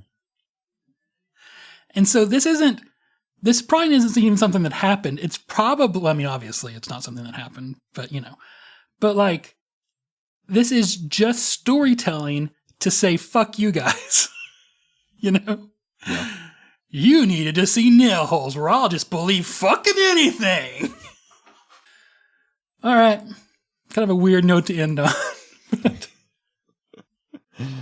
Well. Yeah. There is a secret song, by the way. It's called Passion Song. At least that's how it's listed on Spotify and YouTube Music. Right. It's really long. It's like 7.5 minutes long. It's the longest song on the album by far. And it's fine. Yeah. let's talk about the kind of the cover art, the packaging. You want to talk about reviews first? I have some reviews here. Yeah, give us some reviews. Yeah. All right. This is from Crindy95. Remember Crindy95? My God, that was 10 years ago now. But Yeah, yes. it was. All right. He said, some of my first impressions of Way Before the Flood still remain. It is raw and thoughtful and kind of weird. It makes me think. It is not repulse, and it certainly does not embarrass. I can't say this is the case with many Christian rock albums I discovered in high school. Okay, fair. That's very fair. Yeah. This is from Indie Vision, writing these days. Jeremy Post wrote lyrics that connected with a listener on a much deeper emotional level, which the high schooler in me at the time really embraced. It sparked thought, understanding, and a real focus on getting closer to God through music without finger pointing and worship baiting. I think that's fair. Yeah. What Black Eyed Sceva did on that debut record was nothing short of extraordinary and something that 30 years later should definitely be applauded. Okay. Yeah. And that's kind of how people remember the album, I think, that but the problem is that these people don't even talk about the music that much. And the music has real strengths, but it also has real weaknesses. Yeah. Again, I can't wait to listen to Model Engine. Yes. And I'm also just a little bit floored that I don't think Jeremy Post did any other music. Nope. Beyond, or at least that was, released to the public beyond then, which kind of blows my mind because I feel like this is really good for a debut. Uh-huh. Like, damn. Yeah. Where's he going to go from here, Well, then we heard the EP, which I think is better than this. I agree. Yeah. Even though we know Twain was one of the early songs, I think it really works, And I will say this, that the angrier songs on this album, which you might notice are mostly the ones I picked out, Right. are the better songs. Yeah. I think when he brings kind of a little bit of pissed offness, I think he's better. Yeah. Or maybe that's just the ones he puts the math rock with, and that's why I liked him. I don't know. Well, and again, it's not on this, but I still think Ryan's Driveway is a phenomenal song. Yes, you're right. Really, but there's a little bit of anger in that one. Remember, he swings and strikes the dashboard. Yep. Yeah. The cover. Yeah. Is like a sketch of an old man Noah in front of an ark. When they re-released this recently, like the edges of the drawing have this like wood panel texture kind of thing going on here. When they re-released this, that wood texture was not there. Oh, right. Okay. Yeah. Yeah. Which I think is the correct decision. It's definitely the worst part of this album design. Yeah. They just made it white, right? And they kind of Yeah. zoomed in a little more. Yeah, exactly. Yeah. Yeah. Otherwise, I think the album art gets your attention. I don't know. Do you see the peace sign in it? Oh, yeah, kind of. I don't know if that's intentional or not, but I see it and I can't ever not see it when I look at it. But I do think it gets your attention, the whole album art. Jay, you said you got kind of a acoustic rock vibe from this. I think it's this combined with their name. Okay. Like, for some reason, just seeing that name, Black Eyed Sceva, you didn't know how to pronounce it. And then seeing this, I just somehow thought like acoustic rock band. Not that that's fair. And I think had they had the name Model Engine even at this time, I might have been like, like wouldn't have thought that as much. But for some reason, that name combined with this, I just thought, oh God, this is another. Model Engine is definitely a lot more like indie rock. Like I feel like there's gonna be a fuzz pedal involved. Yeah, exactly. Right. Yeah. Yeah. I don't think it's bad, but it gets your attention, and it's definitely in the alternative-ish section, but it could be a folk album, Yeah. You wouldn't be surprised if you put this on and it was a folk album. Exactly. Yeah. And I will say, honestly, now looking at the layout, well, that photo's okay, but otherwise the cover probably is the best part. The rest of this is like not amazing. I mean, I enjoy that I can see his amp over here. It's a matchless, you see right there. Mm-hmm. I appreciate getting to see that. You can see that he had a Plank Eye sticker on his guitar. Like, yeah. I do appreciate the picture that's behind the lyrics. That's them standing on top of their van that we see in the EP. Mm-hmm. It has kind of a what's that one where the guy goes out into the wilderness and kills himself because he eats the wrong thing? Oh, Into the Wild? Yeah, it has kind of an Into the Wild feel, except there's more than one person. Right. Yeah. The CD is literally just green. And the back has that stupid wood texture, fake wood texture, and then the names are typed in a horrible, like, Times New Roman bold kind of font. Yeah, the you could tell it was probably their second release, right? On that, it just doesn't have the money behind the like layout and stuff. Although it sounds good, like I don't really have a problem with the recording quality. It's just the packaging and stuff's not amazing. I agree. Yeah. Well, Clifton, where are they now? All right. So after this, they released an EP that we've already discussed on a previous episode, 5 Years, 50,000 Miles, Davis. They had a mostly amicable change in drummers after that EP, and put out another album as Model Engine, and toured a ton. They were always touring a ton, but they broke up after the Model Engine album released, and to not much success or fanfare, which is very sad. Jeremy and Brad are both commercial pilots these days.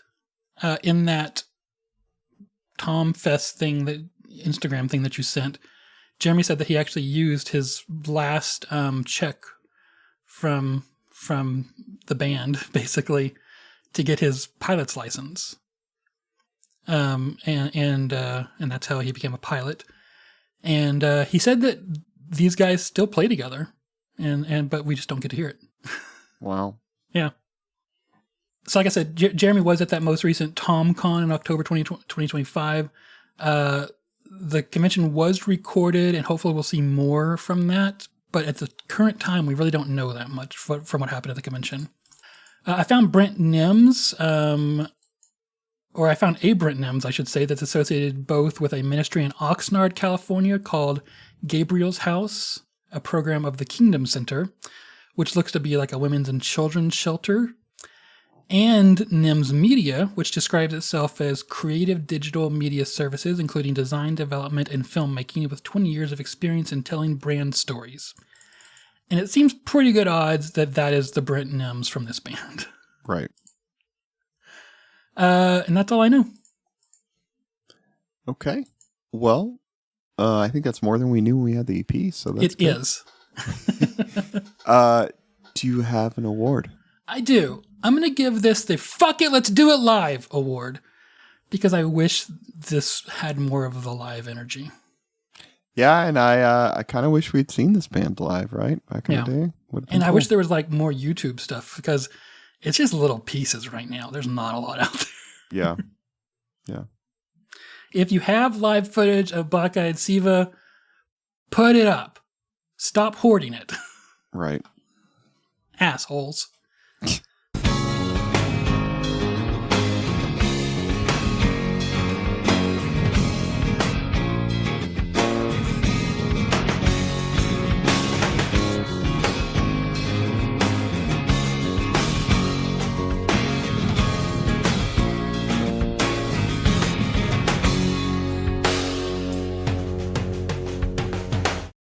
What are we doing next time? I have no fucking clue. Do you know? I think I know. Tell me. I want to do Mineral, The Power of Failing. Holy shit, Jay. I feel like they just finally ended as a band. It's time, right? Is that okay? I know it's not. It's sort of to me, it's a Christian album. No. We're doing it. Yeah. Are you going to spend 2 months avoiding doing this because it's going to be such a huge topic? No, I'll just jump into it. I Okay. think I'm ready. I think I'm okay. We'll see. Maybe I'll chicken out, but I'm super excited. I love this one, so I need you Yes. to be the one who comes in a little more negative at points, like I did tonight. A little bit, just a little bit on. I can give a on it. little bit of negativity to Mineral. Good. That's Okay. fine, because I will probably have trouble having any. So What are you, just a fucking Sunny Day Real Estate ripoff that's not as loud? yeah, How there about you go. Man, that's a good album.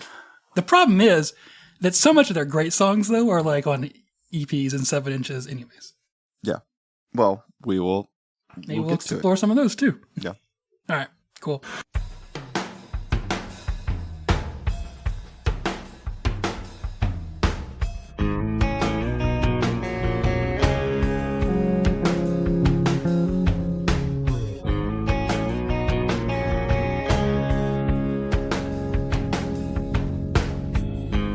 Thank you for joining us for another episode of Your Music Saved Us. If you enjoyed your time with us, please leave us a review or share this episode. Visit patreon.com/YMSU to contribute and get extended episodes. Visit our website, yourmusicsavedus.com, to find out all the ways to listen. We're on Instagram, YouTube, and Facebook. Join our Facebook group or follow us to keep up with the latest or interact with us. Send complaints and disagreements to yourmusicsavedus@gmail.com. The music in this episode is the work of Black Eyed Skeevers and is used with apologies, not permission. They're on Bandcamp. Both this album and the Model Engine album are both on Bandcamp under different things, though. One of them is under Model Engine and one of them is under Black Eyed Sceva, SCEVA. So you can go by those. I don't think there's been any physical re-releases, but I think we can probably put some pressure on them. Yeah, I mean, why not? Yeah, let's do it. We will have notes in the show notes from where everything came from.